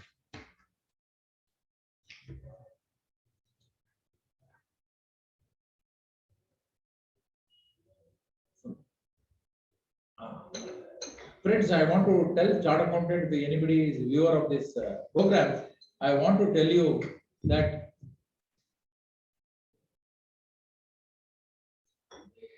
as a chart accountant is doing the audit of this cooperative bank, please see that they will change the format of the balance sheet to this format which is statutorily approved by the Reserve Bank of India. Don't give any other format. You have to give this format only. The management want or the directors want in a different format, only for them specific process. Give that. For the statutory purpose, you follow this format A and format B of the third schedule to the RBI, the Banking Regulation Act. Next is, friends, as an auditor, we should know what are the things. You give statutory audit report. The statutory audit report also is very clear. What are the opinion paras, all the paras you have to give. Apart from that, you have to give a long form audit report, and also certificate we submit to Reserve Bank of India. These are the three obligations of the auditor while doing the audit of a cooperative bank. You have to give statutory audit report, long form audit report. Be careful, long form audit is very lengthy, as the name suggests. It is a big certificate you are going to give, and in that, what are the items to be covered, what are the things that you have to give very carefully. And if the long term audit report is prescribed or audited by the cooperative department or audit department of cooperative, you can collect that also, you can give them. And any certificate required to be submitted to the Reserve Bank of India should be certified by chart account only. Friends, this is a point which I wanted to clarify. As per the Banking Regulation Act amendment, which is effective from 1st April 2021, but is there in October 2020, but they are notified now. Now, whether urban cooperative bank or a DCC bank or Apex bank, what extent is applicable, what extent is not applicable. As per the RBI intention, as per their amendment, they say very clearly, Banking Regulation Act full is applicable to cooperative society. Earlier was only the specific sections are applicable to cooperative. The extent applicable to cooperative society is to adopt. Now they say very clearly it is applicable. The very important is things you have to keep it in mind. Appointment auditor is by approved. You have to give this name of the auditors you want to appoint. Send it to the auditors. Send it to the Reserve Bank of India. Reserve Bank of India will see whether you are qualified. Now, as per the requirement now, they have fixed what is your asset base. Based on the asset base, they will appoint the auditors. Suppose if the asset base of a company is more than 50,000 crores, it will be appointed by joint auditors. It means that bank should be audited by 2 persons minimum. Like that, they prescribed. Friends, still it is in the lot of discussion stage. Not with discussion, some banks have filed a writ against this amendment in the High Court of Karnataka, High Court of Maharashtra, High Court of other High Court, saying that this is not applicable because ours has a different democracy. We should not be applied, but it's still pending. We have to wait and see. But as presume that it is applicable, this appointment of auditors for the current year, the bank has to choose 3 or 4 people, 3 people choose and forward to RBI. RBI will appoint the auditors. Now in the RBI meeting, I suggested and also told, like any other nationalized bank, for RBI, for urban cooperative banks or any other cooperative bank, you take a panel of auditors and appoint by yourself directly. That's appoint by yourself directly, saying that Mr. So and so will be the auditor for so and so. You appoint. Why you want to take name of the urban bank? That's what I suggested. And I told this is how to implement. The independence of auditors will be protected, provided it is appointed by RBI directly. We are doing a nationalized bank. Why not in urban cooperative bank also? Or any other cooperative bank for that matter? And that's what we suggested. And also I told them fixation of fees also should be done by the Reserve Bank of India only, so that bank will not have any issues. Bank will, whoever you select the names, they will appoint and they give the work to him. That is how we have to do it. I think that is in the process. I written a very strong letter to the Reserve Bank of India saying that we should, the appointment of auditor should be done by the RBI only. You fix the guidance, you fix the fees. This is what the requirement. Anyway, we wait and see what will going to happen. But anyhow, this is the provision. But in the current year, when you are appointing auditor, kindly select 4 names who are eligible to qualify. Kindly note, friends, if the asset base is more than 1,500 crores, auditor should be ISA qualified auditor. A chartered accountant should be ISA qualified chartered accountant. Chartered accountant, and also, and if it is a single proprietorship concern, I think is not eligible. Only firm of chartered accountants are entitled to do the audit of the urban cooperative bank.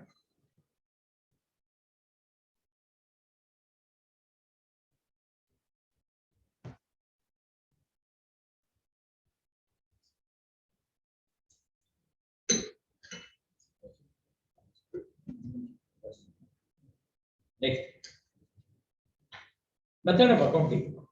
Friends, under the Income Tax Act, Section 145 prescribes that if you are computing income under the business and profession or other sources, you are supposed to regularly, consistently follow one method of accounting. What is that one method?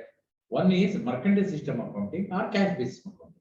As you know, mercantile system accounting means your income and expenditure both should be accounted on accrual basis, not on actual payment or actual basis. This is called accrual basis accounting. Another cash basis accounting. Your accounting your expenditure is on the receipt basis or on the expenditure. It is very difficult to follow the accrual basis accounting because matching cost principle is very difficult. Therefore, almost all business people or a bank will follow accrual system accounting. But in cooperative bank, there is some banks are following mixed system of accounting. It means the expenditure accounted on accrual basis, income is accounted on receipt basis, but it is not permissible. Friends, kindly note, this is not permissible after Section 145 from 2011 onwards. Therefore, you should follow only one method of accounting, whether consistently accrual based accounting or quoting KSCUBF Act. Sir? They are quoting provisions of KSCUBF Act, but it is the RBI guidelines that play, not KSCUBF Act. Sir, ಒಂದು sir ಹೇಳ್ತಾ ಇದ್ದಾರೆ ಸುಧಾಕರ್ ಬಿಟ್ಟರು the ಕೆಲವು cooperative bank ಇಲ್ಲ ನಮಗೆ cooperative society act ಇಲ್ಲ ಅದು only for dividend declaration sir kindly note it is only for dividend declaration. Section 53 of the Cooperative Society Act or any rules 21 or something, it is related to the declaration of dividend.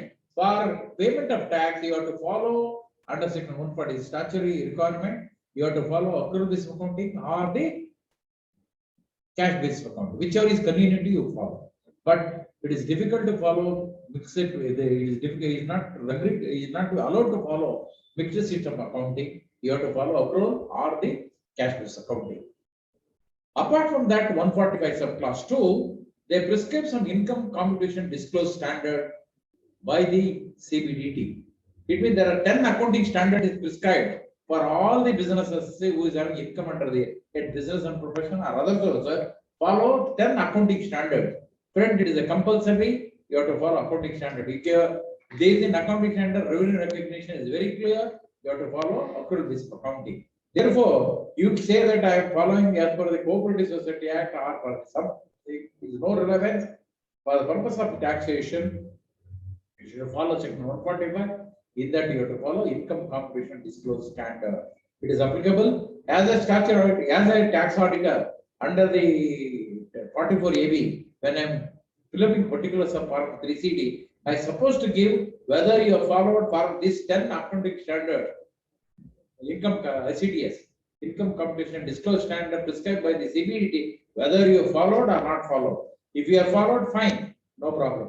If you are not followed, what is the deviation? What is the impact on the profit declared by the assessee? This is what you have to auditor has to say.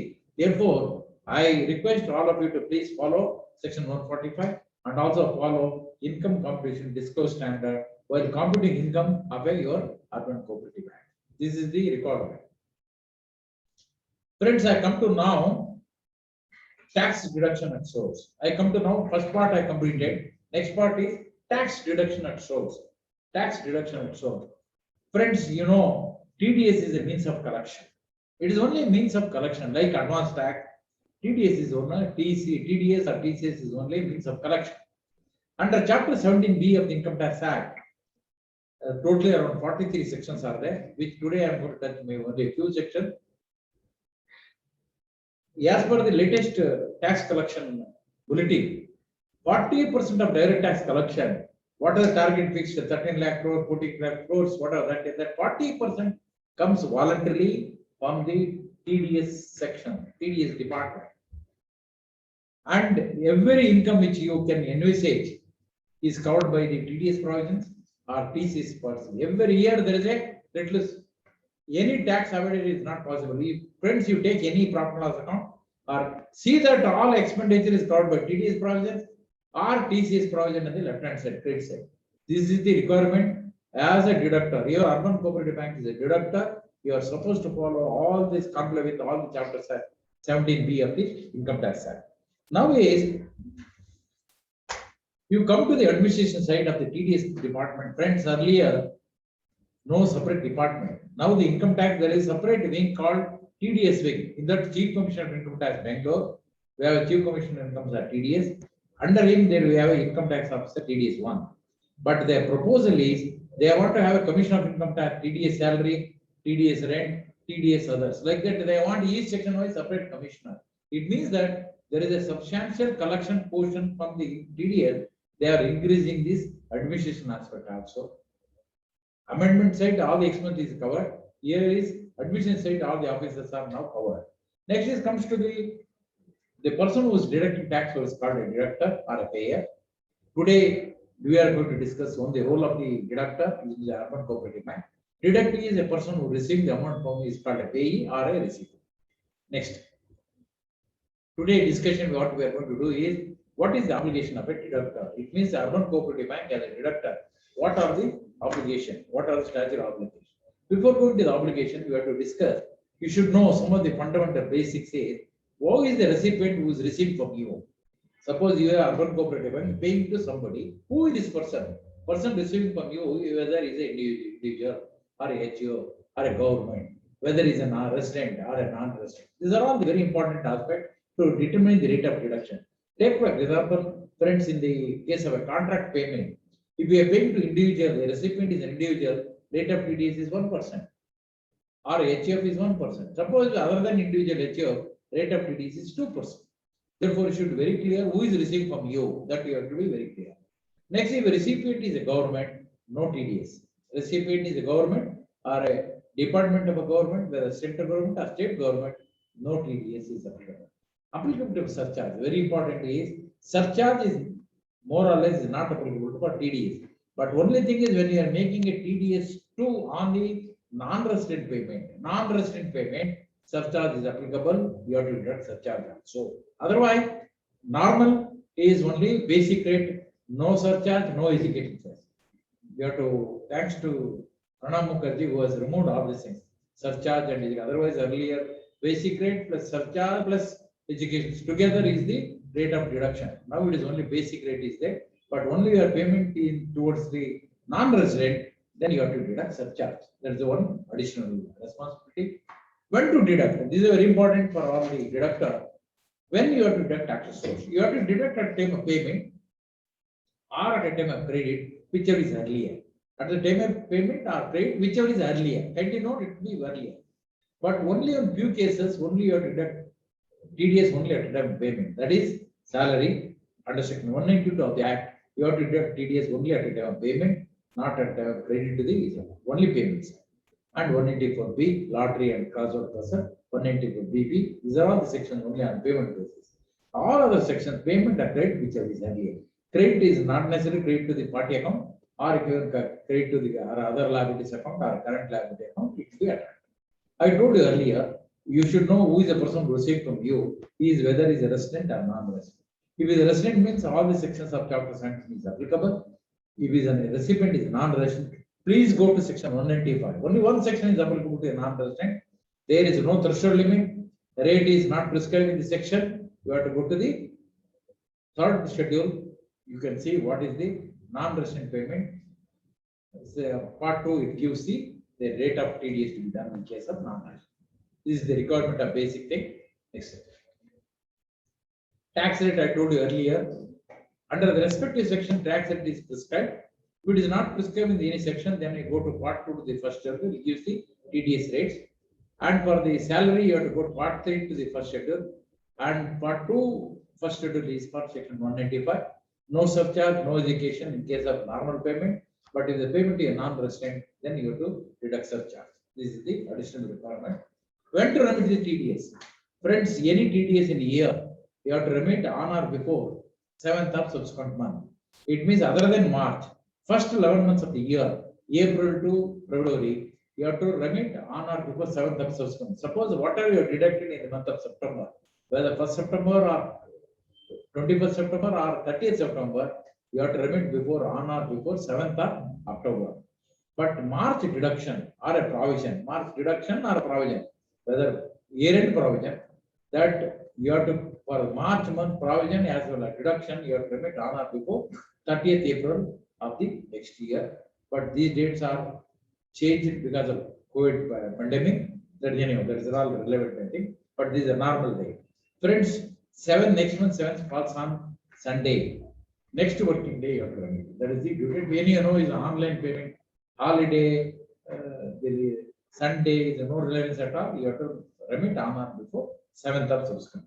But if you remit on same day, you go on remitting on same day, no harm at all, no consequences, no award also, but you will avoid all this penalty, prosecution. Therefore, my suggestion, my thing is deduct and remit on the same day. Why you want to wait for the last 7th day? If you are very clear, remit same day. Maybe you have a 30 challenge in a month, no problem, but you can remit. Not next year, you have to remit only on 7th of subsequent. Next is, in case of a TDS deduct under 194 IA or 194 B, at that time we want to discuss, due date is on or before 30 days from the end of the month in which a deduction is made. Suppose your TDS deduct under 194 IA or 194 IB in the month of September, you have time up to 30th October. That is a due date. Next, after remitting taxes, after remitting taxes, you have an obligation to file the return of income in quarterly basis. You have to file quarterly basis. That is, quarter ending June is by 31st July, September by 31st October, December by 31st January, quarter ending March, you have to file by 31st May. Is this, quarterly return for salary is 24Q, for other than salary is 26Q. These both returns you have to file on quarterly basis, and this is very strict. If you are not filed within the quarter, the consequences which I am going to discuss is fine of 200 rupees per day is the fine. That is the thing, and you have to. And there may be a question. Some people, sir, I don't have a salary, whether to file 24Q or not. But you don't have any salary which is subject to TDS in the financial year, full year, all the quarter, then you are not required to file. If you have one quarter is arriving, second quarter you are not in, third quarter you are arriving, then I think you should file 24Q or even nil return also you have to file. In case of 22Q, better you file all the quarters, filing nil return also you file better, so that you have a continuity in this filing of 24Q and 26Q. Next, certificate. In the certificate, very clearly you have to give form number 16, sir, earlier salary form number 16. For salary deduction, you have to give a certificate form number 16 annually. Yearly basis you have to give. Before 31st May, you have to give the salary certificate to all your employees who were your deducted. Next is 16A. That is for other than salary. You are supposed to give these returns on a quarterly basis. Not form number 16 is annually. 16A is on quarterly basis. That is the due date is the 14th. After first quarter return, you have to give 14th August. Like 14th November, 14th February, 14th June. After that, any deductions under 194 ID, where you are not, TDS is done in a very special circumstances, then you have form number 16C, you have to give within 15 days from the due date for filing the challan come the 26QE that you have to file. That you form 16 you have to give the deductive. This is a requirement. Now we will come to this one of the sections which deals with the thing, which is very favorable to all urban cooperative bank, is the 194A. In Finance Act 2018, the 194A was amended, where threshold limit for senior citizen was increased to 50,000, and senior citizen defined that who is the individual resident India who is of the age 60 years and more. Senior citizen for this purpose is 60 years or more anytime during the year.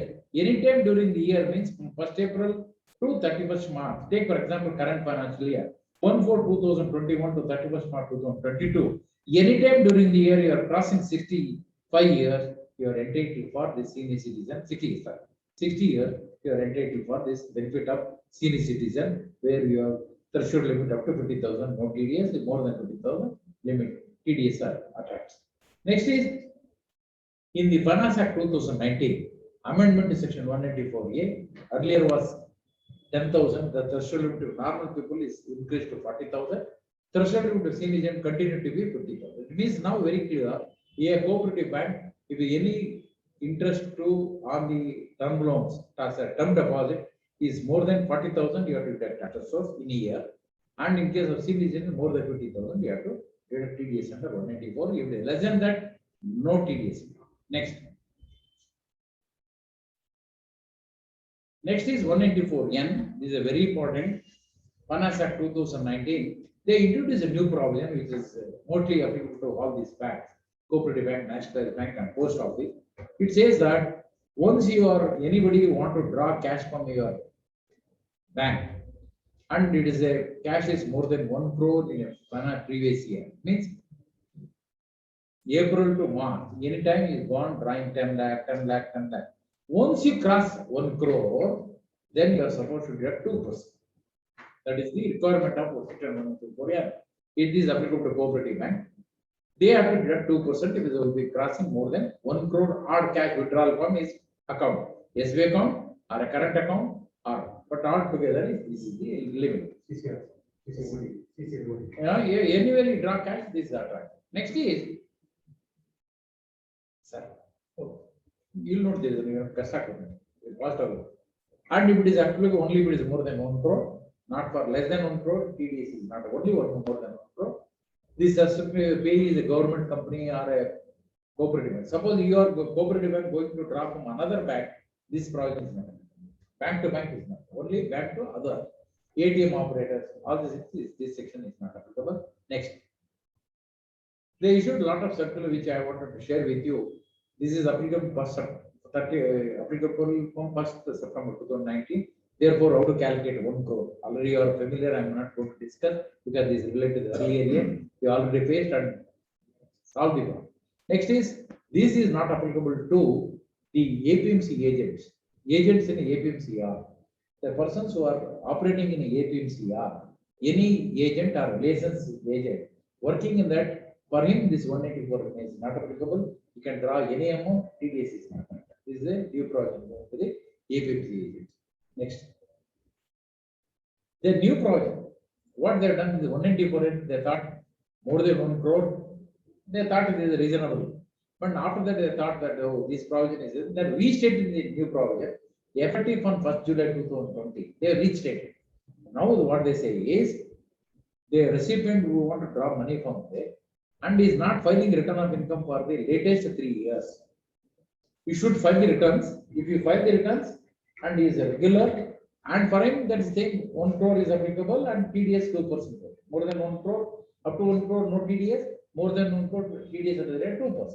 Persons who have not filed the return for the latest 3 years, he has not filed 1 year out of the 3 years.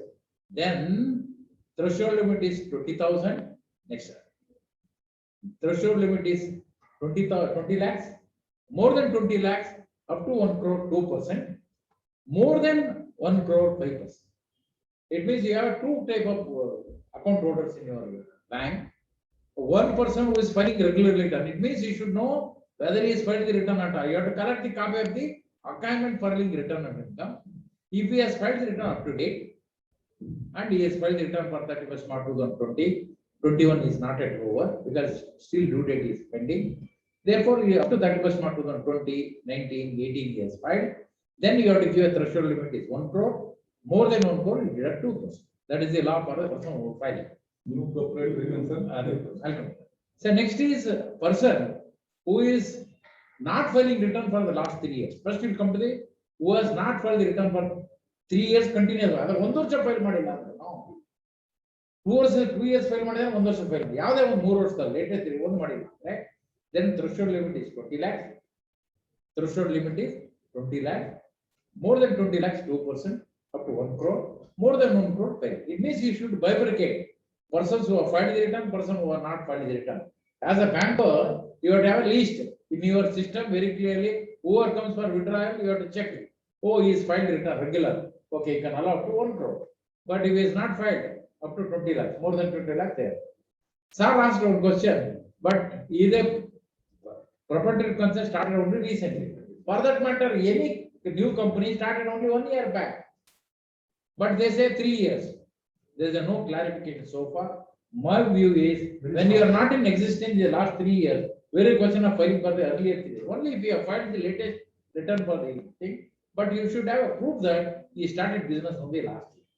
Suppose he comes says I started last year, you cannot accept. You have to have something in writing saying that whether a partnership deed or a business license or something, you should say that or a GST license, you have started business now. Then you can say that yes, he has started. Therefore, you collected only latest years. But if it is less than 3 years, you have to collect for 2 years. Or if it is less than 2 years, you collect for 1 year. If it is 1 year, due date is not over, don't collect. Take a letter based on that. You have to. Therefore, we should be very clear whether he is in existence for more than 3 years. If it is more than 3 years, collect all the 3 years. If he is existing only latest years, you collect the latest year for which due date for filing return is over. You have to collect the copy of the current. Whether it is last return, profit, no relevance at all. Whether you pay tax or not pay, no relevance. But you should have a accounting copy. Therefore, this is additional responsibility to all the banker. Now collect a copy of the agreement, keep it in your file, see the file every time. Whenever somebody comes for withdrawing cash, you have to see that whether this fellow is filed the return, whether you have collected a copy. If he is not filed, what is the threshold limit? Already how much he has drawn earlier occasion. All together you have to take it down. Therefore, you have additional obligation. Once anybody comes for withdrawing cash, you have obligation to deduct tax and social. This provision is introduced, the 184, to curb the withdrawal of cash.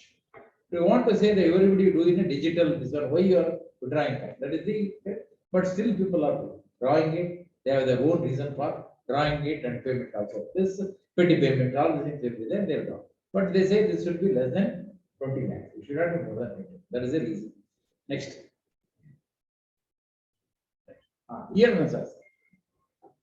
here is you have to collect the return of income filed for the whatever they are applicable. You have to collect.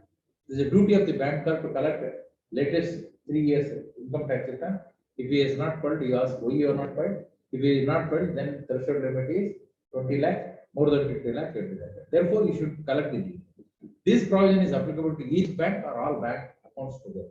Very clear, each bank wise, all accounts together.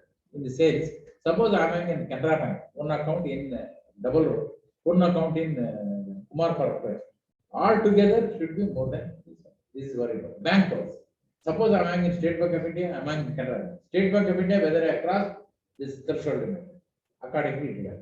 When come to Canara Bank, you see Canara Bank return. Therefore, now in a core banking solution, you can find out how much is done in the other bank. Altogether, you have to apply. This is the provision. Next. This is the new provision. I think a lot of controversies is there in this. It says that 194A introduced from 1st April 2020 through Finance Act 2020. It said very clearly, all cooperative societies are not required to get taxes source under 194A subclass 3 subclass 5. It says that you don't deduct TDS when you pay interest to members. That is the problem. That is a finance ministry thought that this is giving this type of concession to all cooperative banks is not encourageable. They said we will bifurcate this into big cooperative bank and small cooperative. Small cooperative banks are still entitled to claim this exemption. They are entitled to not to pay taxes on the interest paid to members.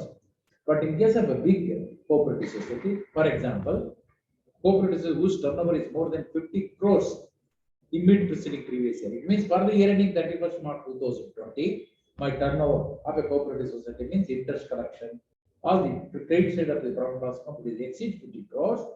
I should deduct TDS on all the interest paid to members. My members who are all there, for them, what are the interest I pay? If it is more than 40,000 in case of normal and 50,000 in case of senior citizen, I should deduct 10% TDS. Earlier, all cooperatives are exempt from TDS. Therefore, everybody is enjoying this benefit of non-deduction of tax also for the interest paid to member.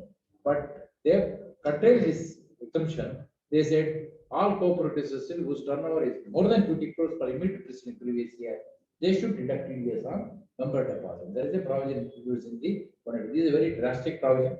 When introduced, all people started thinking that only a cooperative bank, also cooperative society, my turnover is not exceeding 50 crores. Therefore, I am not required to deduct TDS. Not required to deduct because it is exemption.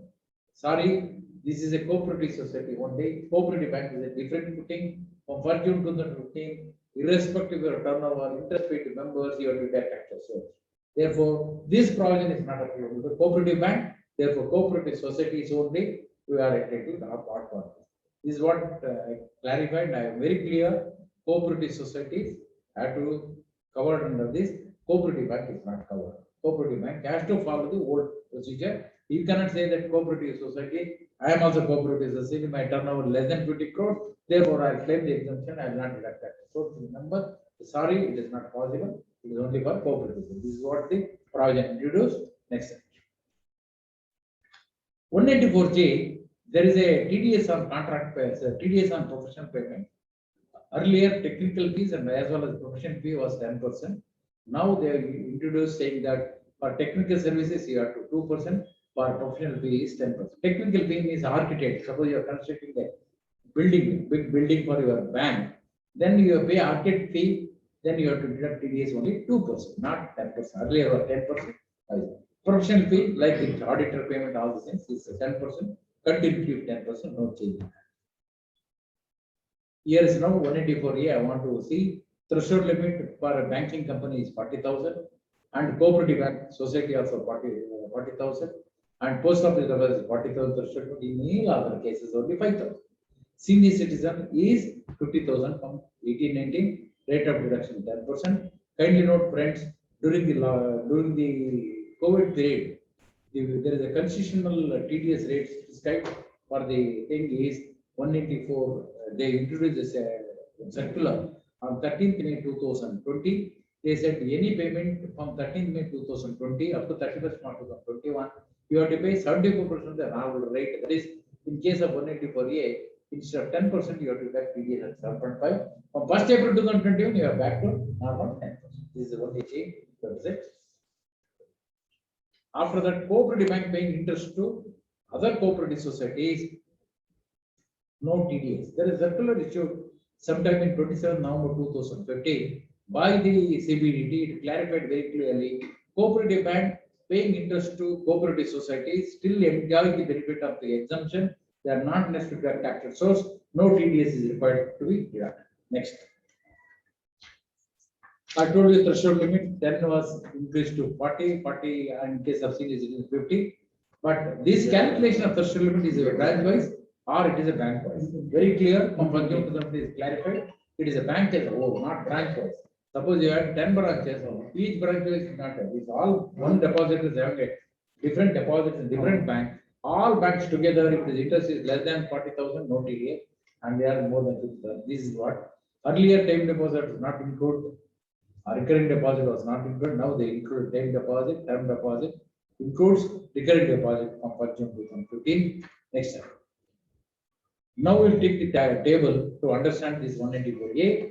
Cooperative bank paying to any member after 1 June 2015, you have to deduct TDS. Any member, regular, associate, whatever name you call, cooperative bank to any member, you have to deduct TDS from 1 June 2015. Cooperative society, you have to bifurcate. Cooperative society turnover more than 50 crores, you have to deduct TDS from 1st April 2020. Yes, and if a turnover is less than 50 crores, no TDS. Cooperative bank paying to another cooperative society, no TDS. I explained very easily, just earlier slide. And cooperative bank paying to another cooperative bank, no TDS, because as per Banking Regulation Act, you are covered by the recipient is covered by Banking Regulation Act. This is exempted under 194A subclass 3, the no TDS. Similarly, cooperative society paying to cooperative bank No TDS. Next. Commission brokerage, because in the urban cooperative banks, you make lot of brokerage to your RD agents, other agents. There, the threshold limit now is increased to 50,000. Earlier was 5,000. Now is 50,000 from 1 June 2016. And rate of deduction is now reduced to 5%. First was 10%. This is the change in the brokerage. Okay? Rent. Rent. Earlier threshold limit of 1,80,000. Now threshold limit is 2,40,000 from financial year 1920. Rate of deduction is 10% for usage of any building. Rent paid for usage of land or building is 10%. For usage of any machinery, that's also called rent.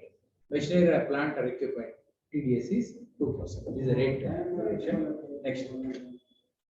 184IA, that is 184IA regards the transfer of an immovable property other than agricultural land. It is introduced from 1st June 2030. It says any payment by a resident 2-year transfer for a transfer of immovable property other than agricultural land, where consideration is paid more than 50 lakh or more, then you have to deduct TDS at the rate of 1%. It means when you are buying a property from somebody, immovable property other than agricultural land, you are supposed to deduct with a consideration more than 50 lakh, you have to deduct 1% TDS. In this case, if the TDS is like a normal remittance, this is there is no TAN number is required, directly you can remit through a challan. This is the procedure because it is one time. Therefore, this you have to use. There is no TAN number. Nothing. Next.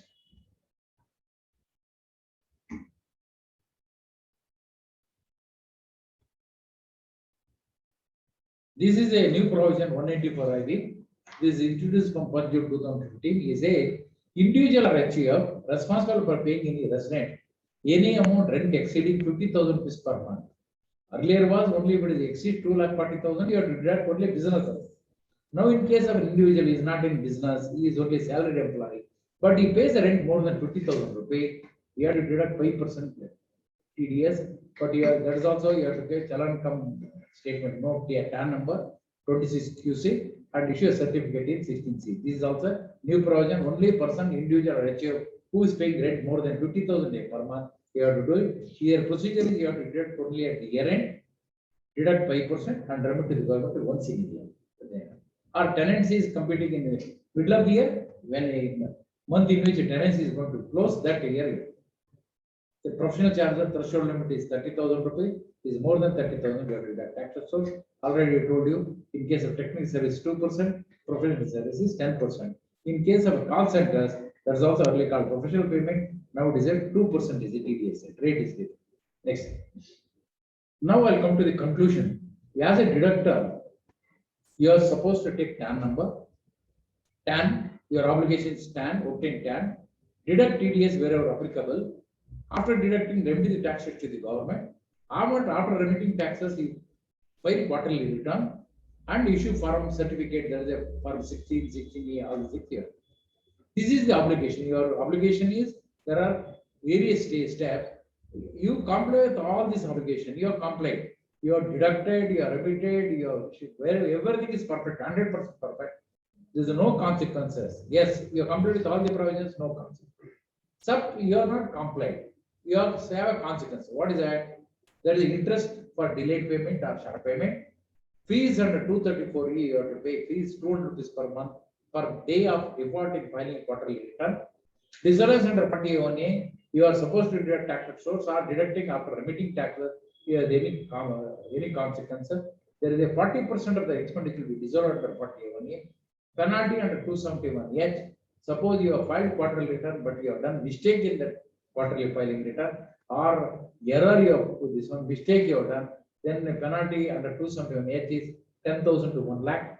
Prosecution under 276D, you have deducted not remitted taxes to the government. Prosecution under 276B, that is a 3 months. 3 months imprisonment. There is a 3 months free boarding lodging in a government guest house. This is the requirement. Defaults. What are the defaults you can envisage in chapter 17B? Non-deduction, short deduction, delayed deduction, non-remittance, short remittance, delayed remittance. Non or delayed filing statements of form 24Q, 26Q, 26QB or 26QC, issuing certificates form 16A, 16 or 16Z. These are the defaults you can do it. Next. Consequences are interest. Very important. These are all independent consequences. Interest you have to pay. Any delay in filing quarterly return 234E, 200 rupees per day. Penalty under student age 10,000 to 1 lakh rupees. Dishonest under 40A1, any expenditure on which you are not direct tax source, 30% of that expenditure will be disallowed. Prosecution, I told you already. Compounding fee, you don't want to go for this 3 months and 7 years free boarding and lodging. You can go for a compounding fee. You have to pay 3% of the tax in arrears you pay as a compounding fee. The Chief Commissioner of Income Tax has a power to compound your prosecution by collecting extra fees from you. That will be prosecution liability. This is the limit prescribed. Then interest, I told you, non-deduction, you have to pay 1% per month. Non-remittance, you are deducted but not remitted to government. 1.5% is the interest under 2011A. These are all compulsory, mandatory. There is no question of any concession at all. Next, I told already 234E, 200 rupees per day of default is the non-filing of return from 2012. Next, 278 already explained to you, penalty for non-filing or failing to furnishing return 10,000 to 1 lakh rupees a penalty. This to be levied by the additional commissioner. Next, we'll come to the other issues like a statement of financial transaction. What is the threshold limit you have to file? Then form number 61 you have to file. What is the SFT type? Due date is 31st May every year. That is the you have to file. It is all of you know statement of financial transaction. Go to the next. Under 285B, read with rule 114E, the Income Tax Act and Income Tax deals with the statement of financial transaction. They say that in case of a banking company, they have to report the transaction to the authorities. Who is the authority? Reporting agency. Next place. As per Banking Regulation Act, they prescribe the rates. Any payment made, this is under 285B, rule 114E, you are supposed to file this statement to the authorities in SFT 01 if you are payment made in cash for purchase of any bank draft, or a payment in cash for the purchase of prepaid instrument, or cash deposit in a one or more accounts other than current account, or a type deposit of a person, aggregate 10 lakhs in a financial year, not each time. 10 lakhs in total. It means once you deposit 2 lakhs, another 2 lakh, another 3 lakh, another 4 lakh, both together is more than 10 lakh. SFT 02 you have to file before 31st. Or SFT 04 for the cash deposit. Like that, these are the form. SFT 01, 02, 03 is there. Next I will discuss SFT 04. Next. One or time deposit other than renewal deposits, other than it was made through a renewal. You have done a fresh deposit more than 10 lakhs in a year. That is called SFT 005. Our payment made towards one or credit card bills aggregating rupees 1 lakh paid in cash, or total credit card payment is more than 10 lakhs. It means you have paid in checks, but if it is a total payment exceeds 10 lakh, then SFT 06 you have to file. Or you have settled the credit card by cash, then if it is more than 1 lakh, then also SFT 006 you have to. Next, cash deposit or a cash withdrawal. Kindly note, cash deposit or cash withdrawal, including bearer checks in any or one more current account of a person, aggregate more than 50 lakhs in or more in a financial year, then SFT 03. As a banker, you have a SFT 001, 002, 003, 005, 00. These are the 6 statement of financial transaction you have to file. That you have to file before 31st May. That if the format is there, electronic format you have to file. Otherwise, you have a liable for consequence. In the initial year, lot of banks are not filed and not aware of this problem. There are a lot of default. Now I think this is very clear. Everybody is filing it and doing it. Next, this is a very important I want to share with friends. 206A. This is a new provision introduced from 1st September 2000. Earlier was there, but it is a different format. Now they have revisited this provision.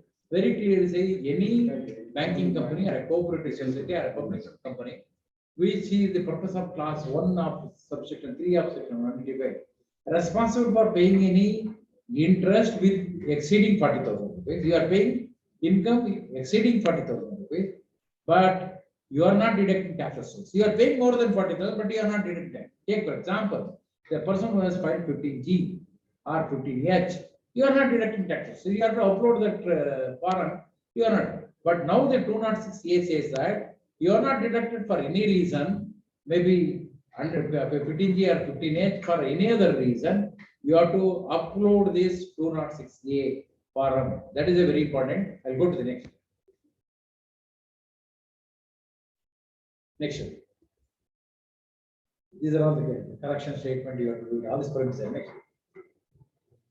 This to be filed on quarterly basis. Very clear quarterly. This also calendar quarter. In there very clearly says that what are the quarter you have to follow. In this you have to file this before 31st July, 31st October, and 31st January and 30th June. This is a due date you have to file. Friends, if you see that you have to file quarterly TDS return, quarterly 206A for non-deductible tax reserve. I think you require one compliance officer in the all banks, especially to look after all this. Otherwise, very difficult. You have to file quarterly basis. This is, friends, if you see the quarterly return, 206A prescribes the forums, the new forum rule. In that they say 206QAA and 206QA. 26QA, this should be filed as per 206A, Rule 31 AC, should be filed by the branches to head office. And the head office in the form 26QAA, you have to fill up the details and file to the income tax. These are not electronic filing. Friend, if you see that 206A branches to there are two parts, part A and part B. You have to give the details of all the depositors where you are not paid the, where you are not deducted TDS for any reason. In that, you have to say less than 25,000, how many cases? 25 to 50, how many cases? 50 to 1 lakh, 1 lakh to 5 lakhs, and more than 5 lakhs. This is the carbon you are supposed to give your branch. All branches together, you have to submit the detail to the income tax office on a quarterly basis. Friends, imagine this, you have to fill up quarterly basis. How much time it will take? How much time it will take? Actually, one of the conferences of the organized by our Urban Bank Federation in Belgaum, I was giving a lecture. When I was explaining this, I told them that sir, filling one quarter return, I think it takes another one quarter. But one person who was sitting listening to my lecture, he told me, sir, it is not 1 quarter, sir. I require 3-4 quarters to fill up this return. What he mentioned was liquor. What I mentioned was time schedule. That is what I did. Anyway, I want a lighter note, but these are all the complaints, friends. Now all these things, the department, now the income tax, finance ministry, increasing our work, increasing our obligation to file the return. This you have to file. Who is responsible? Who has to do it? We have only one branch manager or sitting there. We have to fill up this. We have to look after the business, banking business. We have to look after it. Therefore, I suggest you should have a separate compliance officer at head office level to look after all this. Otherwise, it's very difficult. Otherwise, we have a lot of issues which is going to crop up later. And for non-filing 206A, there's a 26QA or 2AA, you are liable for prosecution, you are liable for penalty, you are liable for all the consequences envisaged in the Income Tax Act. Therefore, I suggest, please, all the executives are who listening to my program, please take a corrective steps, take a immediate appropriate steps to comply with all these problems. That's what I wanted to say. It is next point. Friends, this is what I wanted to share. I encroached your time by 20 minutes. Friends, I would want to thank the Urban Bank Federation. Also thank our friend Sudhakar Bhatt sitting with me and encouraging me to present my views on this. I want to share another 2 views on this TDS provisions, friends, which is applicable 1st July 2021. 1st July 2021, there is a 206AB, which I have not put it in that, but I am going to present to you. This is a 206AB, a special provision. It says that the deduction of tax at source for non-filers of income tax return. I told you, you have to see under 184N, you see whether he is filed the return of income. Now, as a deductor, friends, when you are deducting tax at source on the auditor or the contractor, from 1st July 2021, this is only 2 months old, you are supposed to see whether this person is filed the return of income. For how many years? 2 years. For all the deductor, you have to ask whether you filed the return for the latest 2 years. He says, yes, I filed the return, then you deduct at a normal rate. What is the rate under 194N or whatever, 195, 194C, 194A? Suppose one of your depositor, you are supposed to deduct under 194A 10%, normal. What is not filed the return at all for the latest 2 years? Then you have to deduct twice, 20%. Then you have to deduct 20%. Friends, you have to imagine as an urban cooperative bank, you have to collect the details of all the depositor, whether you file the return or not. If he is filed the return, no problem, you are deducting 10%. If he is not filed, you have to deduct at twice the rate, normal rate. This is section introduced from 1st July 2021. Kindly note, it is applicable to all the TDS provisions. Whether 194C, you have to see whether your contractor has filed the return of income for the latest 2 years. He has filed it, then deduct normal rate. If he has not deducted, double the rate. Double the rate you have to deduct. This is the extra work to the all our banks, all our directors. This is a very, very serious issue. Therefore, 206AB, which is applicable from 1st July 2021, please see that it is followed. Next is 194M. This is related to individual nature. This is not applicable to you. That I am not going to discuss. That 194M also keep it in mind. If any individual or HO paying any contract payment or any payment, if it is more than 50 lakhs in a year, he is also supposed to deduct TDS at the rate of 1.1%. These are the requirement. This is the requirement of the TDS provisions, friends. And 184 key new provision that is also effective from 1st July 2021. When you are purchasing is more than 50 lakhs in a financial year, you are buying more than 50 lakhs in a financial year from 1st July 2021, you are supposed to deduct TDS under 194Q at the rate of 0.1%. This is the requirement of the law. Friends, I shared with the limited time available with me. I am very sorry that I have joined the meeting late by 20 minutes because of the Bangalore traffic. Anyway, sorry, I have taken that 20 minutes late, little extended in my thing. I disturbed your lunch time. Anyhow, thank the Urban Bank Federation, CEO and Sudhakar Bhatt for giving this opportunity to share my views on this income tax latest provisions. Friends, you have any questions, you can raise. I am ready to answer. If you have any questions on this, what point discussed, or you have any new point, I am ready to discuss. I request you to the participants to raise your views, raise your queries, raise any clarification required from my end. ಯಾರ questions ಇದ್ರೆ hand raise ಮಾಡಿ. Sir hello ನಮಸ್ತೆ sir, Mohan ಪುರ್ ಅಂತೇಳಿ adviser ಕೈರಾಜ cooperative bank. Hello ಮಾತಾಡಿ ಹೇಳ್ತಿದ್ದೀರಲ್ಲ? Hello sir, ಏನಂದ್ರೆ ಈಗ ಯಾರು income tax return file ಮಾಡಲಿಲ್ಲ ಲಾಸ್ಟ್ 2 years ನಲ್ಲಿ ಅವ್ರಿಗೆ 20% ಟ್ಯಾಕ್ಸ್ ಹಿಡಿಬೇಕು ಅಂತೇಳಿ ಹೇಳಿದ್ದೀರಿ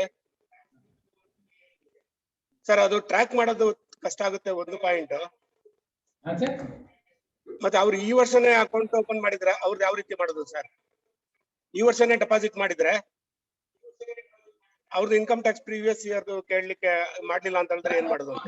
ನಿಮ್ಮ ಬ್ಯಾಂಕಿಗೆ ಬಂದು ಡೆಪಾಸಿಟ್ ಈ ವರ್ಷ ಮಾಡಿರ್ಬೋದು. ಅವ್ರು already definitely is A earning member ಆಗಿದ್ರೆ ಅವ್ರು ರಿಟರ್ನ್ ಫೈಲ್ ಮಾಡಿರ್ಬೇಕು. ರಿಟರ್ನ್ ಫೈಲ್ ಮಾಡಿಲ್ಲ ಅಂದ್ರೆ, ಅವರು ಪ್ರೂಫ್ ಕೊಟ್ಟಿಲ್ಲ ಅಂದ್ರೆ ನೀವು ಡಬಲ್ ದಿ ರೇಟ್ ಡಿಡಕ್ಟ್ ಮಾಡಿ ಅಷ್ಟೇ. It is effective from 1st July 2020. Double the rate ನಿಮ್ಮ ಕ್ವಶನ್ ಫಸ್ಟ್ 3 months ಯಾವ ರೀತಿ ಸರ್? 7 ಇಂದ ಎಫೆಕ್ಟ್ ಅಂತಂದ್ರೆ 1st April ಇಂದ 30th June ವರೆಗೂ ಯಾವ ರೀತಿ ಮಾಡೋದು ಅಂತ ಹೇಳಿ. ಫಸ್ಟ್ ಅದು ಬರಲ್ಲ. ಆ ಪೀರಿಯಡ್ ನಲ್ಲಿ ಏನಾದ್ರೆ ಈ 206AB ಇರಲಿಲ್ಲ. Therefore, you deducted the normal rate irrespective of whether he is paid. But from 1st July 2021 ಇಂದ ಬಂದಿರೋದ್ರಿಂದ ಇವಾಗ ನೀವು ಯಾವುದೇ ಇಂಟ್ರೆಸ್ಟ್ ಕೊಟ್ಟು after 1st July 2021 and you have to supposed to deduct TDS at the rate of 10%, then you have to examine whether this depositor has filed the return for the latest 2 years. You have to ask the copy of the return. If he is not in a position to provide, maybe he has not filed or in the process of filing idru ನೀವು ಅವಾಗ twice the rate TDS ಮಾಡಲೇಬೇಕು. This is the requirement of 206AB. Okay sir. Okay sir, thank you. This is applicable on 1st July 2021 sir. ಅದು earlier ಬಡಿ ಬರೋದು. ಹೇಳಿ textile cooperative ಬ್ಯಾಂಕ್ನವರು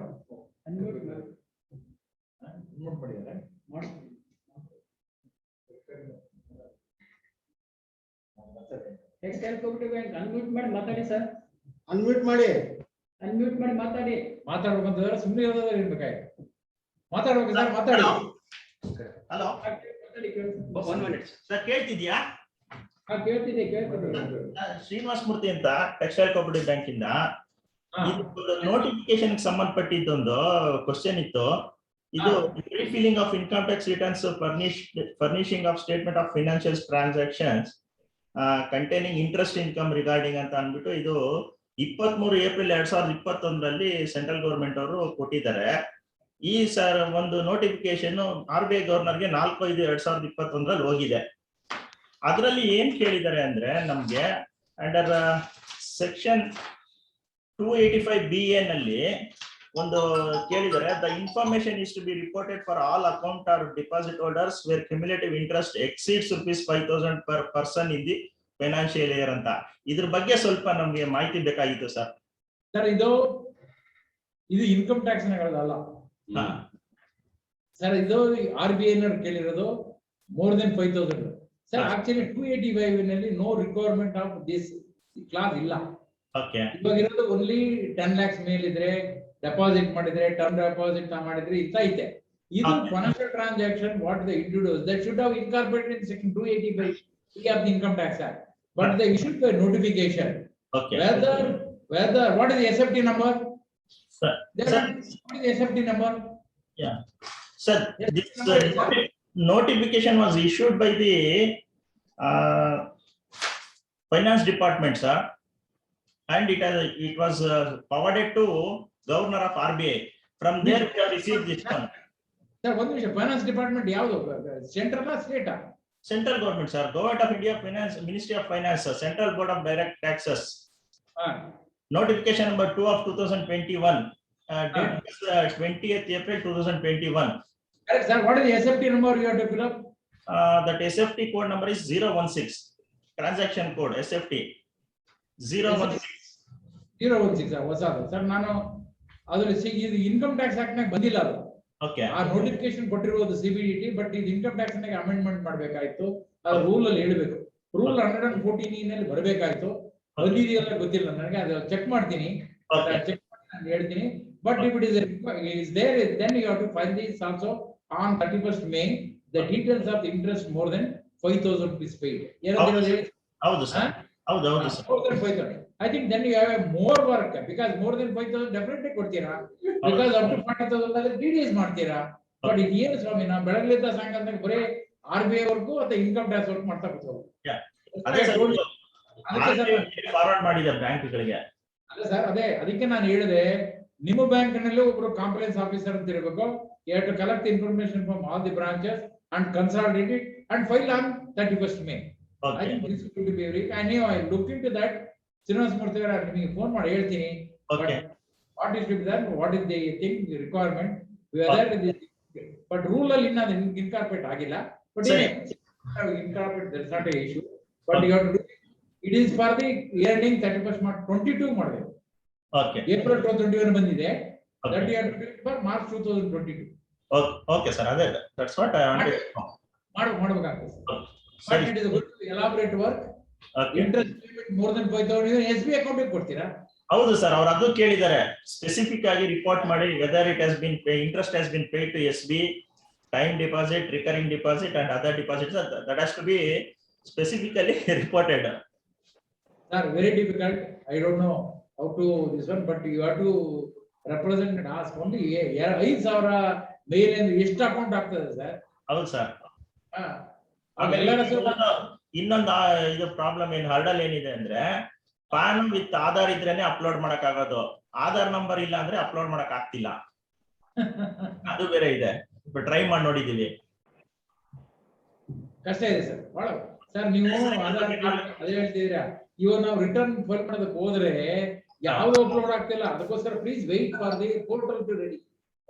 ಮಾಡಿ try ಮಾಡಿ ವಿತ್ ಆಧಾರ್ ನಂಬರ್ ಟ್ರೈ ಮಾಡಿ ಹಾಕೋ. ನಾವು ಲಿಂಕ್ ಎವ್ರಿಥಿಂಗ್ ಟು ಆಧಾರ್. ಇದ್ರೆ ಪರ್ಸನಲ್ ಆಗಿ ಕಾಂಟ್ಯಾಕ್ಟ್ ಮಾಡ್ತೀನಿ ಸರ್. Okay thank you. ನಮಸ್ತೆ ಸರ್. ಸರ್ ನಮಸ್ತೆ, ಕೆಂಪೇಗೌಡ ಬ್ಯಾಂಕಿಂದ ಸರ್. ನಮಸ್ಕಾರ, ಹೇಳಿ ಸರ್. ಸರ್ ನಮ್ದು IDBI ಬ್ಯಾಂಕ್ ಅಲ್ಲೂ ಡೆಪಾಸಿಟ್ ಇದೆ, SBI ಅಲ್ಲೂ ಡೆಪಾಸಿಟ್ ಇದೆ ಸರ್. SBI ಏನಾದ್ರು TDS ಮಾಡ್ತಾರೆ, IDBI ಏನಾದ್ರು TDS ಮಾಡೋದು ಸರ್, ಇಂಟ್ರೆಸ್ಟ್ ಮೇಲೆ ಏನಾದ್ರು? ಸರ್ ಅದಕ್ಕೆ ನಿಮಗೆ ಯಾವ ಬ್ಯಾಂಕ್ ಸರ್ ನಿಮ್ದು? ಕೆಂಪೇಗೌಡ ಪಟ್ಟಣ ಸವಾಲು ನಿಮ್ದು ಕೋಆಪರೇಟಿವ್ ಬ್ಯಾಂಕ್ ಅಲ್ಲ ಸರ್? ನೀವು ಒಂದು ಸೆಕ್ಷನ್ ಹೇಳ್ತೀನಿ, ನೋಟ್ ಮಾಡ್ಕೊಳ್ಳಿ. ಅಂಡರ್ 184A ಸಬ್ ಕ್ಲಾಸ್ 3 ಮೂರು ಸರಿ ಬರ್ಕೋಬೇಕು. 184A ಸಬ್ ಕ್ಲಾಸ್ 3 ನೋಡಿದ್ರೆ any bank which is covered by the Banking Corporation Act is covered by bank credit. If you are a recipient of interest from another cooperative bank, another bank or cooperative bank, note it. Therefore, SBI ಮಾಡಿರೋ ತಪ್ಪು. ಇನ್ನೊಂದು bank ಮಾಡಿದ್ರೆ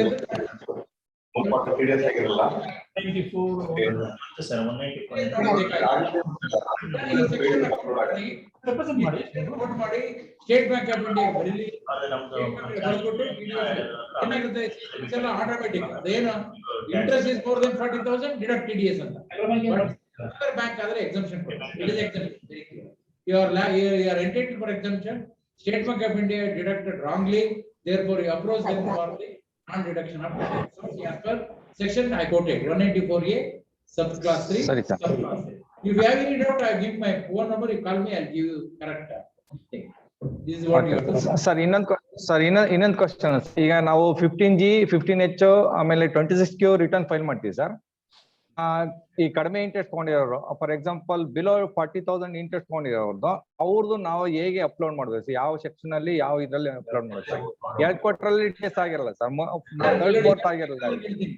TDS ನಲ್ಲಿ amount payment in financial year less than the threshold limit, TDS ಬರಲ್ಲ.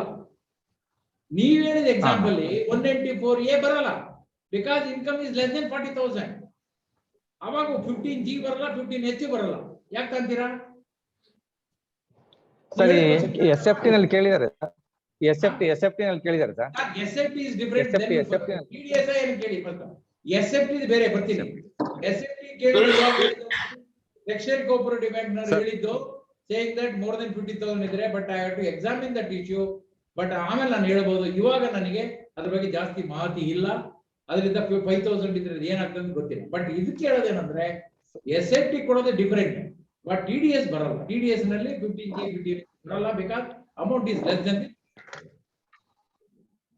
Sir ಅದೆಲ್ಲ sir ಸಮಸ್ಯೆ. ಈಗ ನಮ್ಗೆ 2 ಕ್ವಾರ್ಟರ್ 40,000 ಬಿಲೋ ಇರುತ್ತೆ, ಅವ್ರು TDS ಮಾಡಿರಲ್ಲ. ನಾವು 3ನೇ ಕ್ವಾರ್ಟರ್ TDS ಆಗುತ್ತೆ, ಫುಲ್ ಆಗುತ್ತೆ, ಬಟ್ ಇಂಟ್ರೆಸ್ಟ್ ಪೇಯ್ಡ್ ಪಾರ್ಟ್ ಕಮ್ಮಿ ಬರುತ್ತೆ. ಅದನ್ನ ಯಾವ ತರ ಮಾಡೋದು ಅಂತ ಗೊತ್ತಾಗ್ತಾ ಇಲ್ಲ. ಉದಾಹರಣೆಗೆ ಮೊದಲೇ 2 ಕ್ವಾರ್ಟರ್ 30,000 ಪೇಮೆಂಟ್ ಆಗಿರುತ್ತೆ, 3ನೇ ಕ್ವಾರ್ಟರ್ ಅಲ್ಲಿ 50,000 ಆಗುತ್ತೆ, TDS 50,000 ಆಗುತ್ತೆ. ಬಟ್ ಈ 30,000 ಅಪ್ಲೋಡ್ ಆಗಿ ಮಾಡೋದಿಲ್ಲಿ 26Q ನಲ್ಲಿ ಆ ಕ್ವಾರ್ಟರ್ ಮಾತ್ರ ಪೇಮೆಂಟ್ ಅಪ್ಲೋಡ್ ಆಗುತ್ತೆ. ಸರ್ ಈಗ ಮೊದಲೇ 2 ಕ್ವಾರ್ಟರ್ 30,000 ಪೇಮೆಂಟ್ ಆಗಿರುತ್ತೆ ಇಂಟ್ರೆಸ್ಟ್, ಯಾವ್ದೇ TDS ಇರಲ್ಲ. 3ನೇ ಕ್ವಾರ್ಟರ್ 20,000 ಪೇಮೆಂಟ್ ಆದ್ರೆ 50,000 ಆಗುತ್ತೆ. ಟೋಟಲ್ 50,000 5,000 TDS ಆಗುತ್ತೆ. ಬಟ್ ಡೇಟ್ ಮತ್ತೆ ಅಮೌಂಟ್ 20,000 ಮಾತ್ರ ಬರುತ್ತಲ್ಲಿ. ಈ 30,000 ಹೇಗೆ ಅಪ್ಲೋಡ್ ಮಾಡೋದು? ಯಾಕೆ ನನ್ನ ಇಂಟ್ರೆಸ್ಟ್ ಸರ್ಟಿಫಿಕೇಟ್ಗೂ ಮತ್ತೆ ಫಾರ್ಮ್ 16 ಮಿಸ್ ಮ್ಯಾಚ್ ಬರ್ತಾ ಇದೆ ಸರ್. ಅದಕ್ಕೆ ನೀವೇನ್ ಮಾಡಬೇಕು, ಮತ್ತೆ 2 ಕ್ವಾರ್ಟರ್ ಅಪ್ಲೋಡ್ ಆಗಿರಲ್ಲ, ಅದು ಬರಲ್ಲ ಸರ್. ನೀವೇನ್ ಮಾಡಬೇಕು, ಅಪ್ಲೋಡ್ ಆದ ಕ್ವಾರ್ಟರ್ ಫಸ್ಟ್ ನೀವು you are not deducted TDS because less than threshold limit. But ನೀವು sir as a banker you are supposed to estimate what is the interest you are going to this depositor, whether exceed 40 or 50 in case of senior. ಅದನ್ನ ನೀವು estimate ಮಾಡಿ. ನೀವು estimate ಮಾಡಬೇಕಾಗಿದ್ರೆ ನೀವು first payment ಇದ್ರೆ TDS ಮಾಡಬೇಕು. ನೀವು ಹೇಳಿದ example ಇದೆ practical problem where you are not deducted in the first quarter or second quarter, 3rd quarter ನಲ್ಲಿ ಬಂತು ನೀವು ಡಿಡಕ್ಟ್ ಮಾಡಿದ್ದೀರಾ, including earlier quarter. Correct?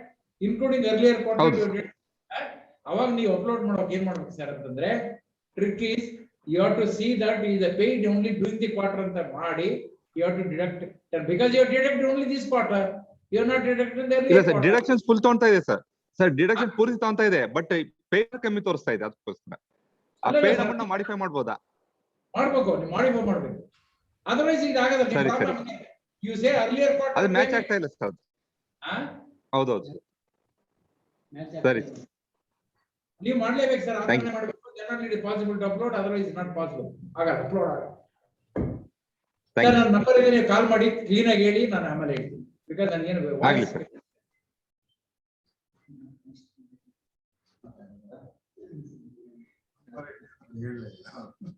ಗೊತ್ತಿರುತ್ತವ್ರಿಗೆ.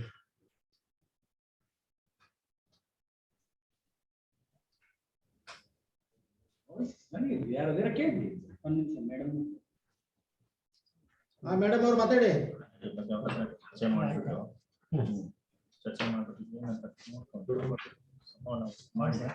Voice ಕೇಳ್ತಾ ಇಲ್ಲ ನಿಮ್ದು.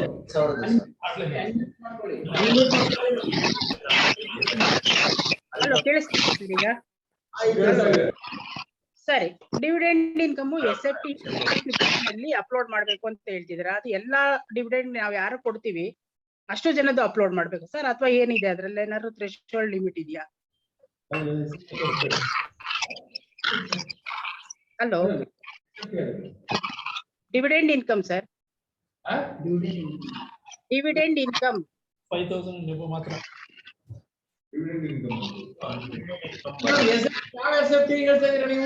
Hands up SFT 015. ಅದ್ರಲ್ಲಿ ಏನ್ ಹೇಳ್ತೀರಾ? ಡಿವಿಡೆಂಡ್ ಇನ್ಕಮ್ ನಾವೇನ್ ಕೊಡ್ತೀವಿ ಮೆಂಬರ್ಸ್ಗೆ, ಡಿವಿಡೆಂಡ್ ಇಶ್ಯೂ ಮಾಡ್ತೀವಿ, ಅದನ್ನ ಅಪ್ಲೋಡ್ ಅಂತ ಹೇಳಿದ್ದಾರೆ. ಅದಕ್ಕೆ ಏನಾದ್ರು ಥ್ರೆಶೋಲ್ಡ್ ಲಿಮಿಟ್ ಇದೆ? ಅದೇ ಇವಾಗ ಇಂಟ್ರೆಸ್ಟ್ ಇನ್ಕಮ್ 5,000 ನಾವ್ ಎಷ್ಟೇ ಕೊಟ್ರು ಅದಕ್ಕೆ ಅಪ್ಲೋಡ್ ಮಾಡ್ಬೇಕಾ ಸರ್? ಒಂದ್ ನಿಮಿಷ.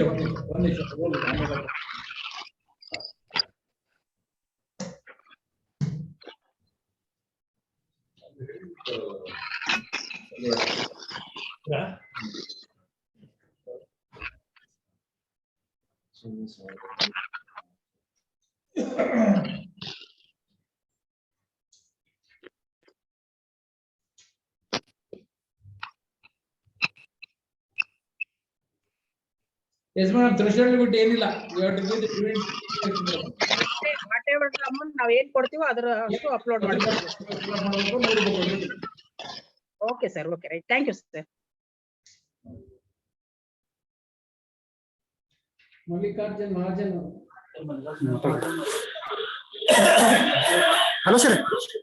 ಹೇಳಿ. Hello sir, Gokak Urban Bank ನಿಂದ ರೀ?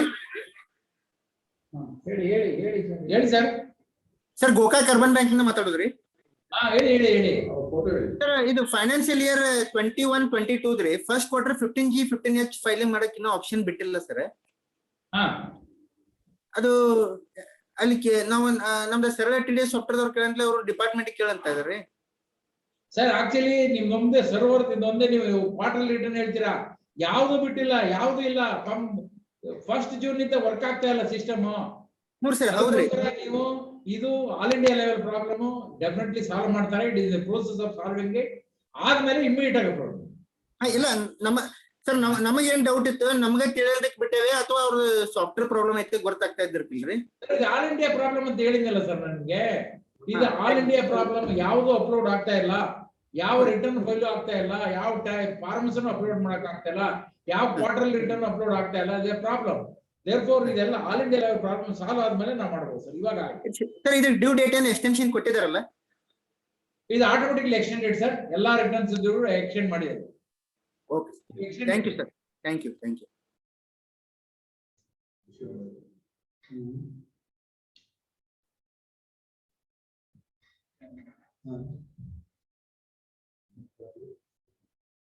ಮೇಡಮ್ ಸೆಕ್ಯೂರಿಟಿ ಇದೇ ಇಲ್ಲ, ಯಾವ್ದೋ ಒಂದು ಹೇಳ್ತಾರೆ.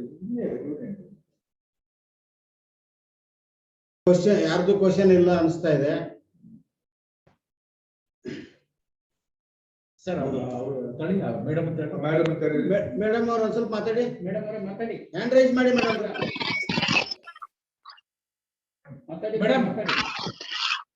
ಮೇಡಮ್ ನೀವು ಹೇಳಿದ್ರಲ್ಲ SFT 15 ಅಂತ. ಹಾ ಸರ್, ಹೇಳಿ. SFT 15 ಏನಿದೆ? ಅಲ್ಲ, ಒಂದು RBI ನಿಂದ ಒಂದು ಸರ್ಕ್ಯುಲರ್ ಬಂದಿದೆ ಸರ್ ನಮ್ಗೆ. RBI ನಿಂದ ಒಂದು ಸರ್ಕ್ಯುಲರ್ ಕಳಿಸಿದ್ದಾರೆ. SFT ನಲ್ಲಿ ಅಪ್ಲೋಡ್ ಮಾಡ್ಬೇಕು ಅಂದ್ಬಿಟ್ಟು. ಈಗ ಇಂಟ್ರೆಸ್ಟ್ ಇನ್ಕಮ್ ನಾವು ಯಾವ ತರ 5,000 ಅಂಡ್ ಅಬೌವ್ ಇರೋದನ್ನೆಲ್ಲ ಅಪ್ಲೋಡ್ ಮಾಡ್ತೀವಿ, ಅದೇ ತರ ಈ SFT 15 ನಲ್ಲಿ 0515 ನಲ್ಲಿ ಡಿವಿಡೆಂಡ್ ಇನ್ಕಮ್ ನ ನೀವು ಅಪ್ಲೋಡ್ ಮಾಡಿ ಅಂತ ಹೇಳಿದ್ದಾರೆ. ನಾನು ಅದ್ರ ಬಗ್ಗೆ ಅದು ಮಾಡ್ಬೇಕಾ ನಾವು ಹೇಗೆ ಅಂತ, ಅದಕ್ಕೆ ಏನಾದ್ರು ಥ್ರೆಶೋಲ್ಡ್ ಲಿಮಿಟ್ ಇದೆಯಾ, ಅಥವಾ ನಾವ್ ಏನ್ ಇವಾಗ ಒಬ್ಬ ಮೆಂಬರ್ಗೆ 500 ರೂಪಾಯಿ ಶೇರ್ ಇರುತ್ತೆ ಅನ್ಕೊಳ್ಳಿ, ನಾವು 50 ರೂಪಾಯಿ ಡಿವಿಡೆಂಡ್ ಡಿಕ್ಲೇರ್ ಮಾಡಿರ್ತೀವಿ 10% ಗೆ.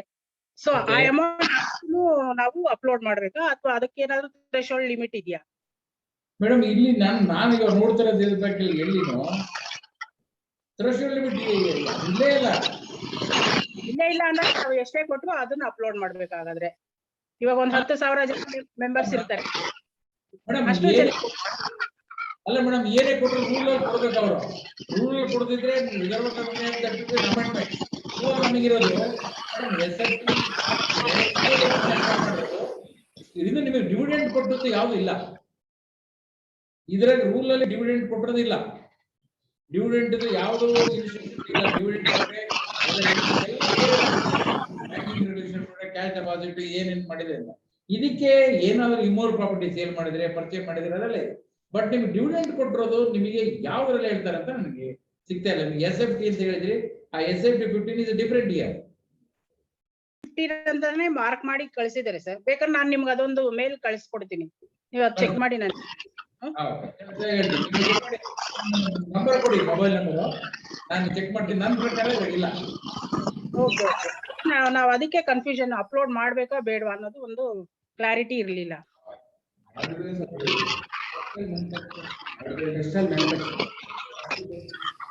ಕೊಡಿ ಮೇಡಮ್, ಕೊಟ್ರೆ ನಾನು ನೋಡ್ಬಿಟ್ಟು ಎಕ್ಸಾಮ್. ಆಕ್ಚುಲಿ ಇಲ್ಲ, ಇವಾಗ income tax latest income tax rules ಅಲ್ಲಿ ಇಲ್ಲ. ಓಕೆ, ಕೊಡಿ ಮೇಲ್ ಐಡಿ ಕೊಡಿ.